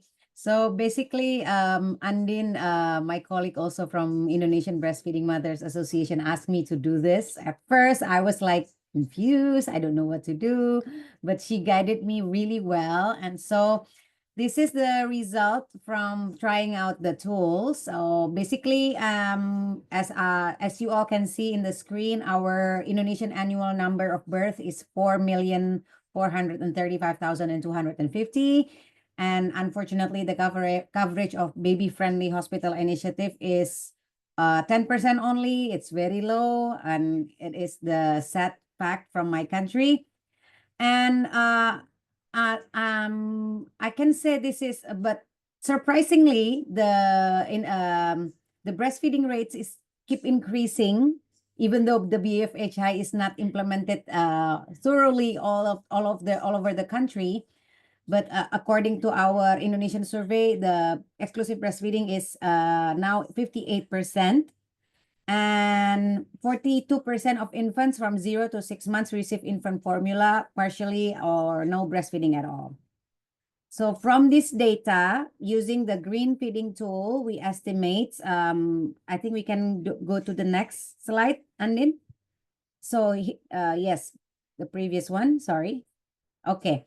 So after using the calculator, we conclude in the data.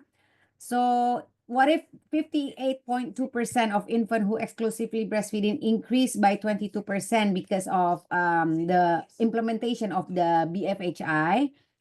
And it also, here we can see the data.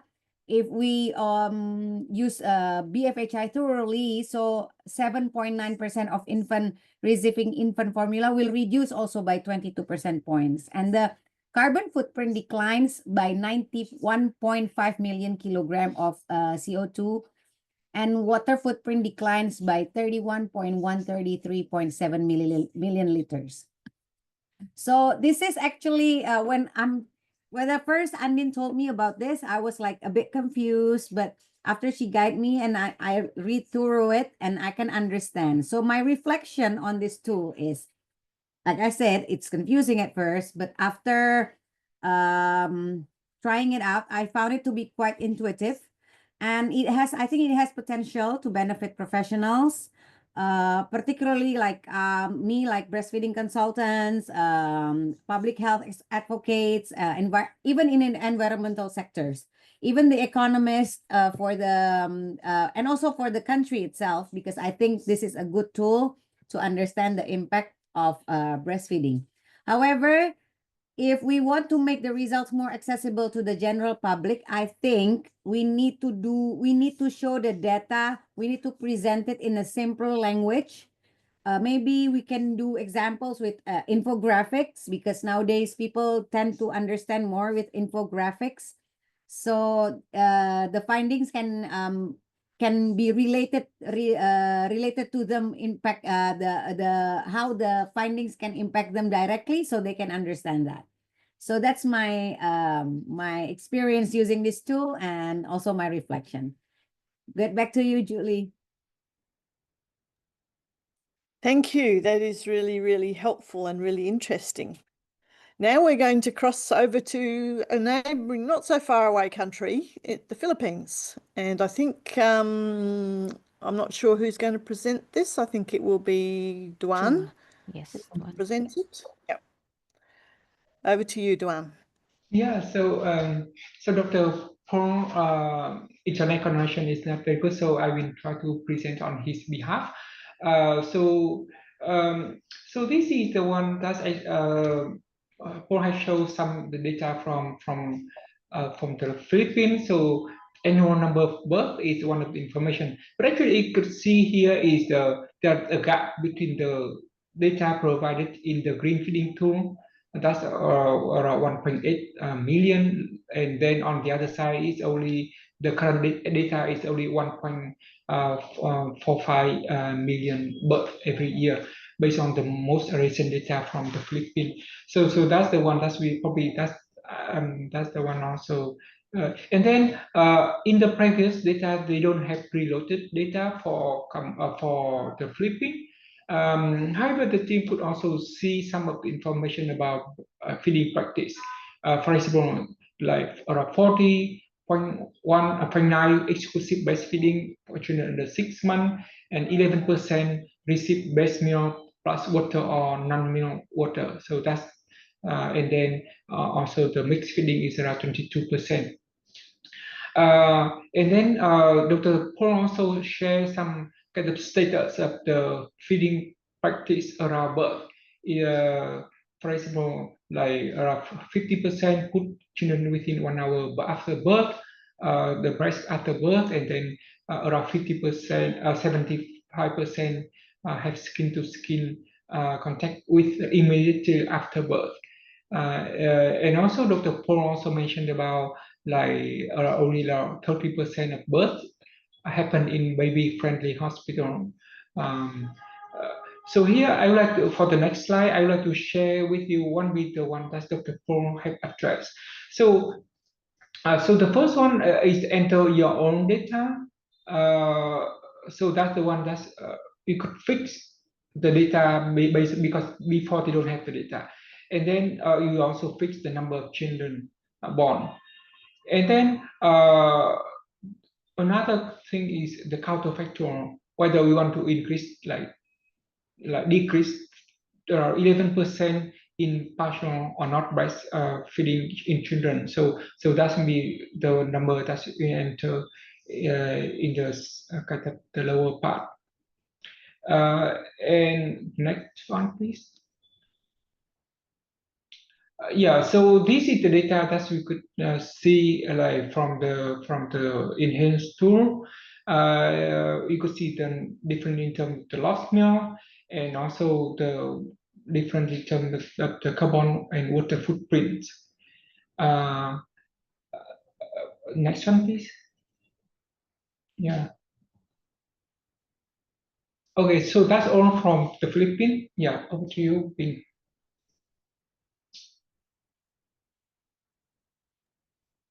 Thank you, Duan, for presenting the Philippines situation and showing how the tool can be used. And now we have Bin, who will present on Vietnam. Yeah.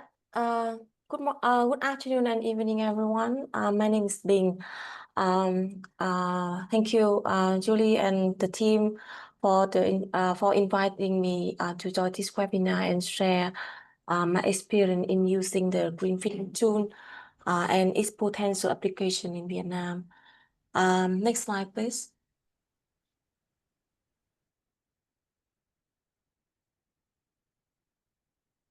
Yeah, so in Vietnam, according to the 2014 multiple indicator cluster survey we commit, there are around 1.4 million births annually, and nationally 48.9% of infants under 6 months are exclusively breastfed, while 51.1% receive infant formula either partially or exclusively.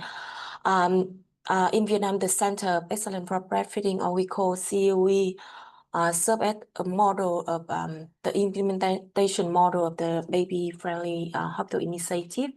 And at the latest data, 86 hospital across 16 provinces are participating in the COE initiative, accounting for around 350,000 annual births, or 22.9% of all births nationwide. Among these, more than 200,000 births occurred in the hospital that have achieved the official COE designation, representing 13.7% of national total. The exclusive breastfeeding rate during the hospital stay in COE designated hospital is 92.5%, significantly higher than their national average. Next slide, please. For the green feeding tool, I have used the tool to see how good the scaling up BFHI impact on the greenhouse gas and water in Vietnam, using both preloaded data and data set within the tool and customized local data. So overall, I found the tool well structured with clear instruction and definition that make it accessible even for the new user. So helping them understand both how to use it, to use the tool, and how the tool work. In the first scenario, I followed the instruction to apply the preloaded data, and for the counterfactual data, I use and assume 22 percentage point increase for the world out to 6 month age group, and assume that the increase in exclusive breastfeeding come from the reduction in partial breastfeeding, while the non-breastfed rate remain unchanged. And as shown in the output table on the right hand side, this change could lead to a reduction in carbon emission of approximately 23.5 to 29.9 million kilogram of carbon dioxide equivalent, roughly equal to the emission of 2.3 to 2.9 million gallons of diesel. Additionally, it could result in water saving about 10 to 10.2 billion liters, which is equivalent to around more than 15,000 swimming pools. Next slide, please.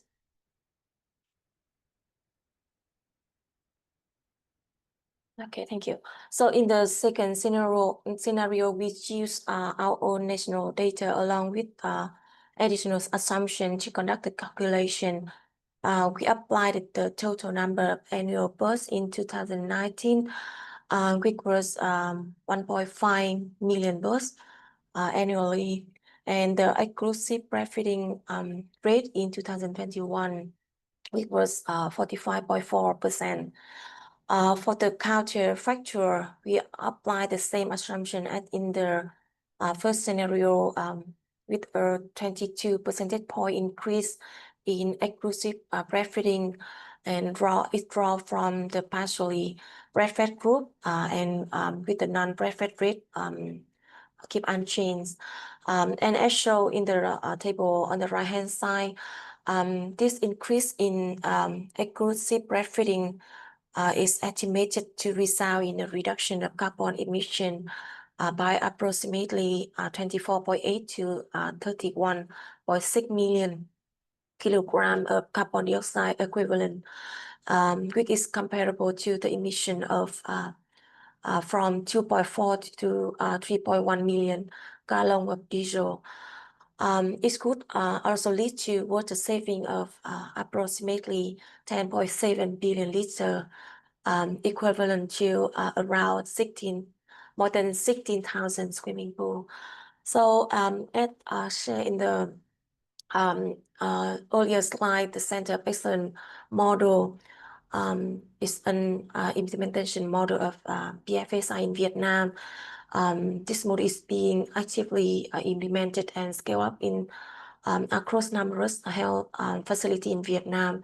We are interested in using this data to estimate the environmental impact of COE designated hospital in Vietnam and other hospital in other country like Laos and Cambodia. In our routinely birthing experience monitoring data, we have collected data on exclusive breastfeeding rate during the hospital stay, typically covering the first 2 to 3 days postpartum. However, the current version of the green feeding tool does not just support the calculation for such short time frame, so it's somehow limit its direct applicability to our available data. So therefore, it could be raised if the future version of the green feeding tool could support it. So that's all of my reflection. Over to you, and Julie.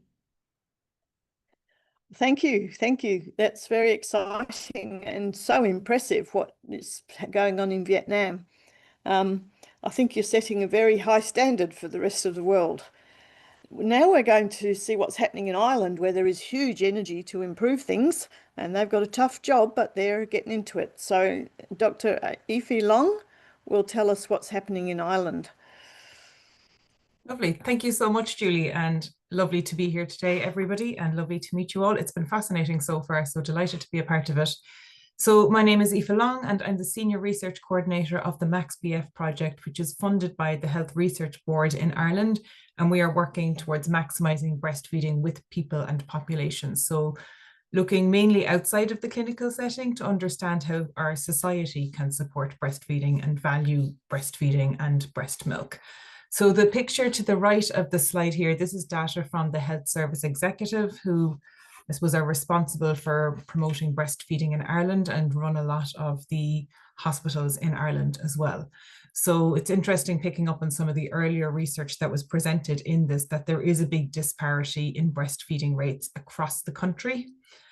And if you move to the next slide, the biggest challenge that we would have in using a tool like the green feeding tool is data. So for example, there's a few data points that is good data. So data is collected on breastfeeding initiation, it's collected on breastfeeding rates at discharge. So that's collected within the health service system. And then we also have public health nurse visits. So there's one visit that happens within 72 hours of discharge, and that is very high rates of, those meetings happen. It's up to 98% of that data is collected within those 3 days of discharge. So that's a very good data point. And we also have very good data point at the 3-month public health visit. Again, there's data reported, 98% compliance in reporting. But those are the only data points that we get, at point of data collection. So that's why I have a dotted line on the rates that I'm showing here. So the top one is any breastfeeding. So it's in exclusive breastfeeding or partial breastfeeding. And then the middle line here is the data collected for exclusive breastfeeding. So with only 2 data points, it's even very difficult to model how breastfeeding rates decline over time. The line at the bottom of the graph, the green line, that data is extremely old. It's from a cohort data set. It's the only published data set. We can apply to later versions of that cohort survey, and we'll be doing that as part of the research project. But again, that data wasn't taken at point of data collection. I think the first cohort are interviewed when the child is 9 months. So it's retrospective data, which can be more challenging to, I suppose, understand the accuracy of it. So in terms of the country profile, the most recent figures that we have from Ireland in terms of numbers of births is 54,000 in 2023. So just some feedback on the tool, there's 59,000 preloaded. So again, having the flexibility to input your own country data would help us in using the tool. The coverage of baby-friendly hospital initiative in the country is 0% of births. So there's no, of the 19 maternity hospitals in the country, none of them have been accredited or affiliated with BFHI. So kind of in relation to the data that we have, around 30% or 32% of infants are exclusively breastfed, and that's from that 3-month public health data. So that was the data that I input into the tool when I was using it. So if you go to the final slide. Thank you. So the data that was used in the tool was that 59,000 per year. So inputting our own data, because again, our data is so poor that there's not enough data of good quality to preload into it. So I used that 32% across the board and that partial breastfeeding rate of 10%, and then applied the counterfactual of increasing exclusive breastfeeding by 22 percentage points. So again, moving from exclusive breastfeeding to increase it to higher, and brought all of that partial breastfeeding into exclusive breastfeeding. And that gets more closely aligned with the initiation breastfeeding rates, which are up around the 60%. So using the lower end of the carbon footprint data, so the carbon footprint would reduce by 8 million kilograms of CO2 equivalent per year, and the water footprint declines by around 864 million litres. So I did have, what did I say? Kind of roughly the, 4,500 barrels of oil kind of comparator for the carbon footprint. So I think the tool is very convenient to use. It's very simple to use, which is excellent. I suppose the big challenge would be us and our data. And it would also be valuable. We do have detailed data on the carbon footprint of producing commercial milk formula in Ireland, because we do have a significant commercial milk formula industry here, and that can influence advocacy efforts, and a lot of what happens in the country can be influenced by that industry. So because of that, we also do have very good data on the carbon footprint that would be valuable to input into the tool. So then we can just have more accurate data to work with. But yeah, so that's the overview of Ireland. Thank you very much. Thank you, and hands, clap of hands to the people in Ireland that are trying to change things there. If we sort of assume that breastfeeding will just keep on kicking on if we ignore it, but it actually doesn't, as Ireland has found, and are now trying to do something about it. So now we have Melissa Bartik from the United States by video, because it's some ungodly hour of the morning there. And so Melissa Bartik will take us through the United States of America data. Hi, I'm Melissa Bartek. I'm a medical doctor and researcher from the United States, and I'm going to be presenting the United States version of the tool. So in the United States, we have about 3.7 million births per year. We have about 24% of births are covered by the Baby Friendly Hospital Initiative, which is higher than a lot of countries. The average number of exclusively breastfed infants in the first 6 months is about 29%. And about 70% of infants over the first 6 months get some formula. So that is national CDC data. And for the tool, the United States has to use its own data.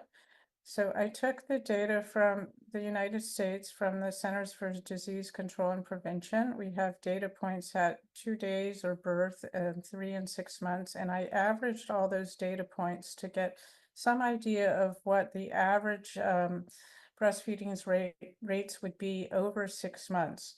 And I put in the calculations that would provide the numbers needed to input for the tool. And then I inputted them into the tool. And then to get the counterfactual data, we decreased the partial breastfeeding rate by 22%, and that increased the exclusive breastfeeding rate by 22%. And once you do that, this is what you get. So by doing that 22% adjustment, we see that the carbon footprint for the United States declines by up to 360 million kilograms of greenhouse gases, and the water footprint declines by 123 million liters. Now, the tool doesn't have a way to input the percentage of baby-friendly births, and it assumes it's pretty low, probably around 10%. So we have more baby-friendly births than that, so these might be overestimates. And so that's the United States.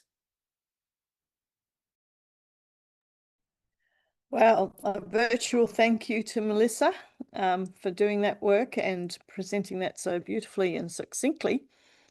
And we now have, I think, one more, Andini? Or no, so now we're going to go to the enhanced tool. And what's interesting about this is that the countries that struggle to get good data are the high-income countries. The countries in the lower and middle income countries tend to have the good data, and the old tool, the online tool that you saw first from Duan is usable, but they have trouble with, the high income countries have trouble with it. So Nabila Septiani is going to take us through the enhanced tool and show how that facilitates the high income countries to have these calculations, because what we use is not the breastfeeding rates, is the amount of sales of infant formula in those countries, which we've got from the industry database. So over to you, Nabila. Okay. Thank you, Julie. Hello, everyone. My name is Nabila. I'm a 2023 Future Research Talent Awardee with research on the economic and environmental impact of CMF consumption in Indonesia. Today, I will be presenting the enhanced version of the GFT, which has been designed to support evidence-based breastfeeding policy. GFT version 1 was initially developed to estimate the environmental impact of CMF, based on breastfeeding rates for infants aged 0 to 6 months. However, a key limitation of GFT version 1 was its reliance on survey data, which is often unavailable, especially in high and middle income countries. To address this gap, GFT version 2 has been enhanced through cross-validation, incorporating data from countries with both breastfeeding prevalence and CMF sales data. This new version allows us to make alternative calculations using CMF retail sales data rather than survey data on infant feeding practices. This enhancement significantly improves the tool's accuracy and relevance for policymakers. Next slide, please. We recently conducted a study in Indonesia to evaluate the economic and environmental impact of CMF using both the enhanced GFT and Euromonitor data on CMF sales. This study was also accepted by the International Breastfeeding Journal. Using the GFT, the study estimated that the environmental footprint of commercial milk formula in Indonesia included a carbon footprint ranging from 215 to 270 million kilograms of carbon dioxide equivalent and water footprint of 93 billion liters. These numbers reflected the impact of CMF cells and the displacement of breastfeeding. Comparing this result with the data from Euromonitor, we observed even higher environmental impact. Euromonitor reported a carbon footprint ranging from 300 to 380 million kilograms of carbon dioxide equivalent and a water footprint of 129 billion liters, suggesting that CMF sales are having an even higher environmental impact than initially estimated. This comparison highlights the significant gap in national statistics and the need for enhanced tools like we did in GFT version 2 to provide more accurate data for policy decision making. Next slide, please. Now, let's look at how the enhanced GFT is applied to different country groups. We use the tool to assess the impact of CMF in both lower middle income countries and high income countries. According to the 5 low middle income countries selected, the highest footprint produced is from China with 1.5 to 1.8 billion kilograms of carbon dioxide equivalent and water footprint of 621 million liters. Next slide, please. However, the tool's real strength lies in its application to high-income countries. These countries often lack preloaded breastfeeding data and also in the GFT version 1, making it difficult to assess the impact of CMF.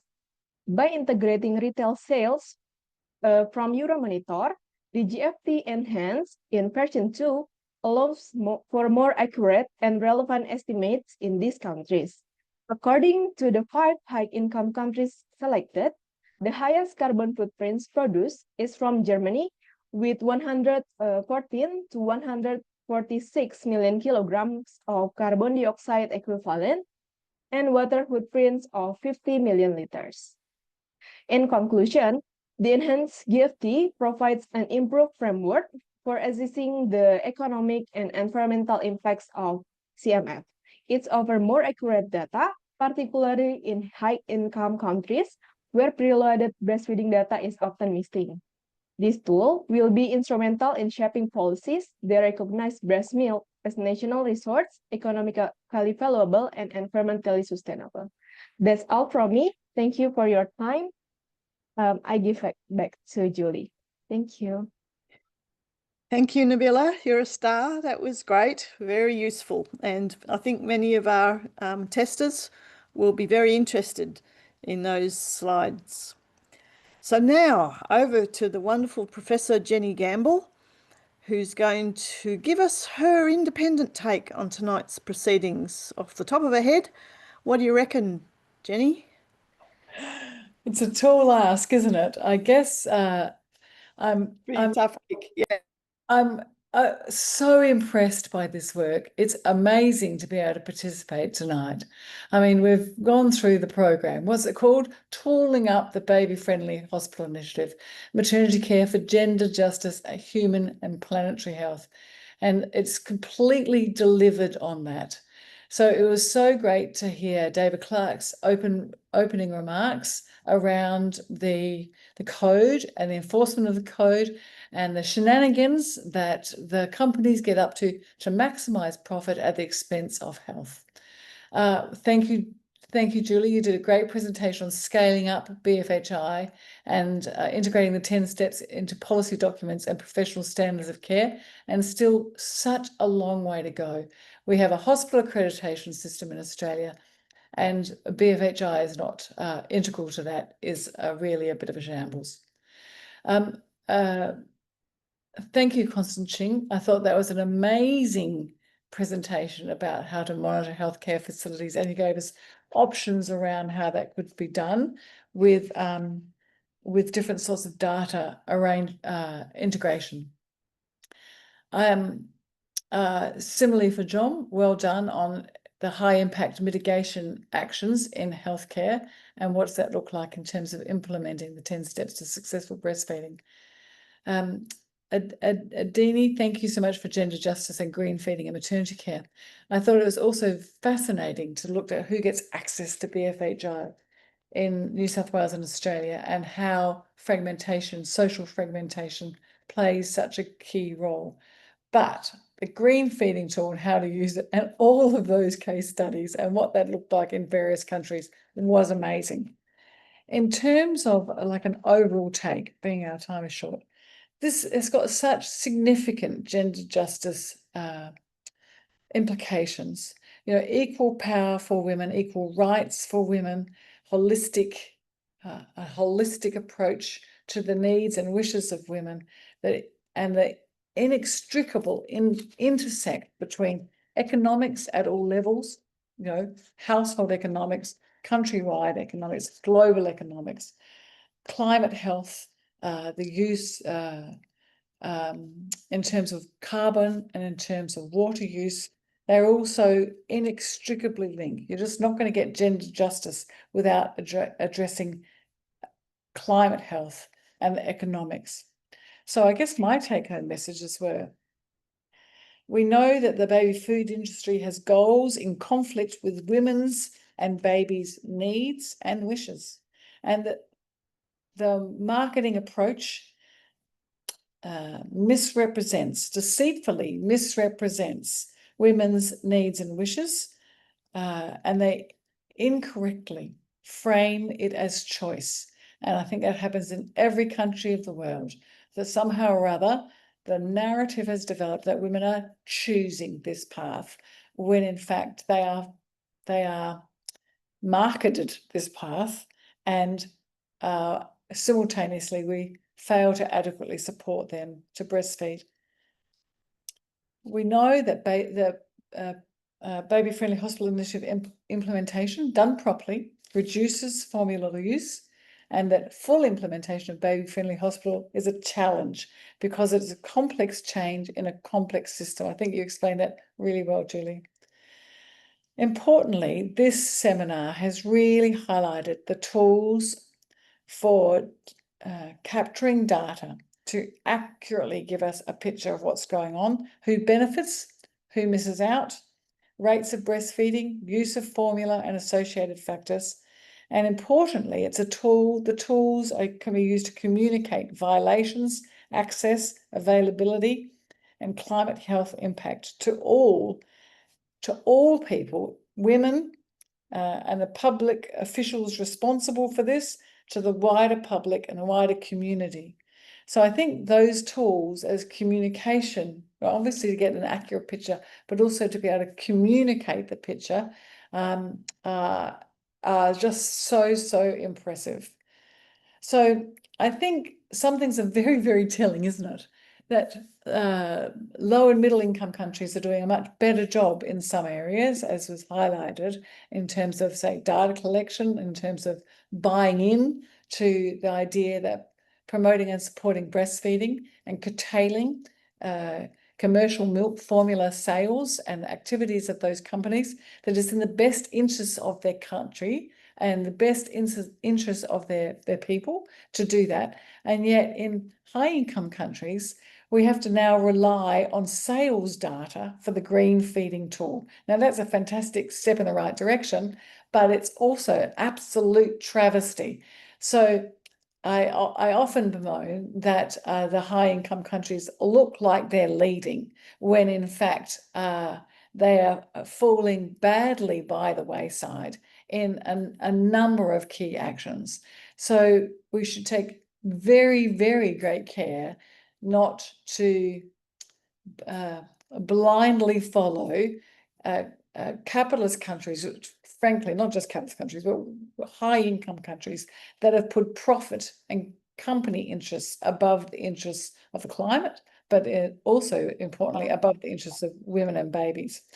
I guess I also got left with this overarching feeling as how to profile this fantastic work further. How do we take it to wider audiences and decision makers? You've done an enormous amount of work to make this picture visible, and then we need to, I think about who it is visible to. So thank you very much. It's been an amazing session. I'm so impressed with everybody's work. Brilliant. Thank you for bringing that all together. I know it's a really tough job and you've done it brilliantly, and I'm sure our presenters will really appreciate the feedback, including me. Thank you so much, Jenny. Okay, so over now to our wonderful Roger Matheson, who has been such a delight to work with over the last few years. And over to you, Roger, to wind up the evening and point us in the direction forward. Thank you, Julie. It's been wonderful to be working with you as well. And thank you, Jenny, for that really great summary with your reflections. I had a nice background like you others, but it somehow disappeared during the, I don't know, almost 3 hours. So we have added many tools that was shared during this Tooling Up webinar to our toolbox. And we now have a box that is full of tools for those providing a circle of love, protection, promotion, and support, including those who set policy for and offer care for pregnant women, for mothers, for infants, and their families. So if those tools are now in the right hands, we should be equipped to fix policies, to fix systems, to fix services that have failed mothers and infants, or continue to build on best practices, evidence-based guidance, and user feedback and innovations. So we may include the list of tools and where to access them in the follow-up email from this webinar. I tried to make a list, but it will take probably 10-15 minutes to go through all of them. So I'm not going to do that. But at least we will now incorporate the user and participant feedback, including from today's webinar, and finalize the formatting of the offline version of the expanded green feeding tool. The offline version will be released hopefully in a few weeks' time. And we're also seeking resources to finalize the related online version of the green feeding tool. We struggle a bit with that right now, but we hope that will also be sorted.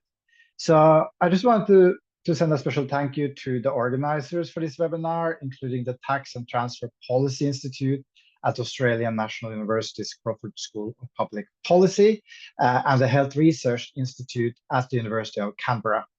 A special thanks goes, of course, to the champion in the room and the meeting chair, Dr. Julie P. Smith, for our productive research partnership, to the presenters today, the project partners and allied organizations, as you call them. Also to my colleagues, Julie, you said I should really thank them for, especially Nhung Nguyen, Binta, and Thang Nguyen, who worked over the public holidays in Vietnam. We had a reunification day and Labor Day holiday, but they had to help prepare for this event as well. So thank you to all the participants who joined from actually all over the world. And we will be closing this webinar by showing the new video introducing the green feeding tool. So I hope you can help with the dissemination and uptake of this tool and actually the entire BFHI toolkit.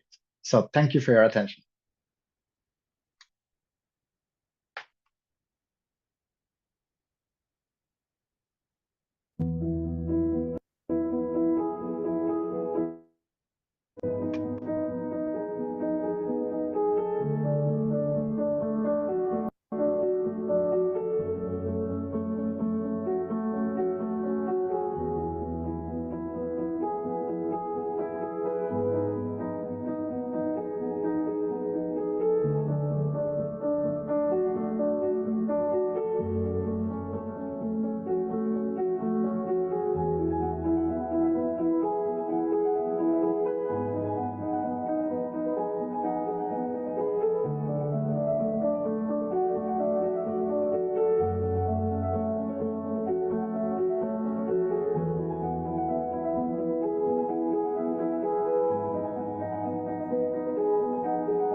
eligible.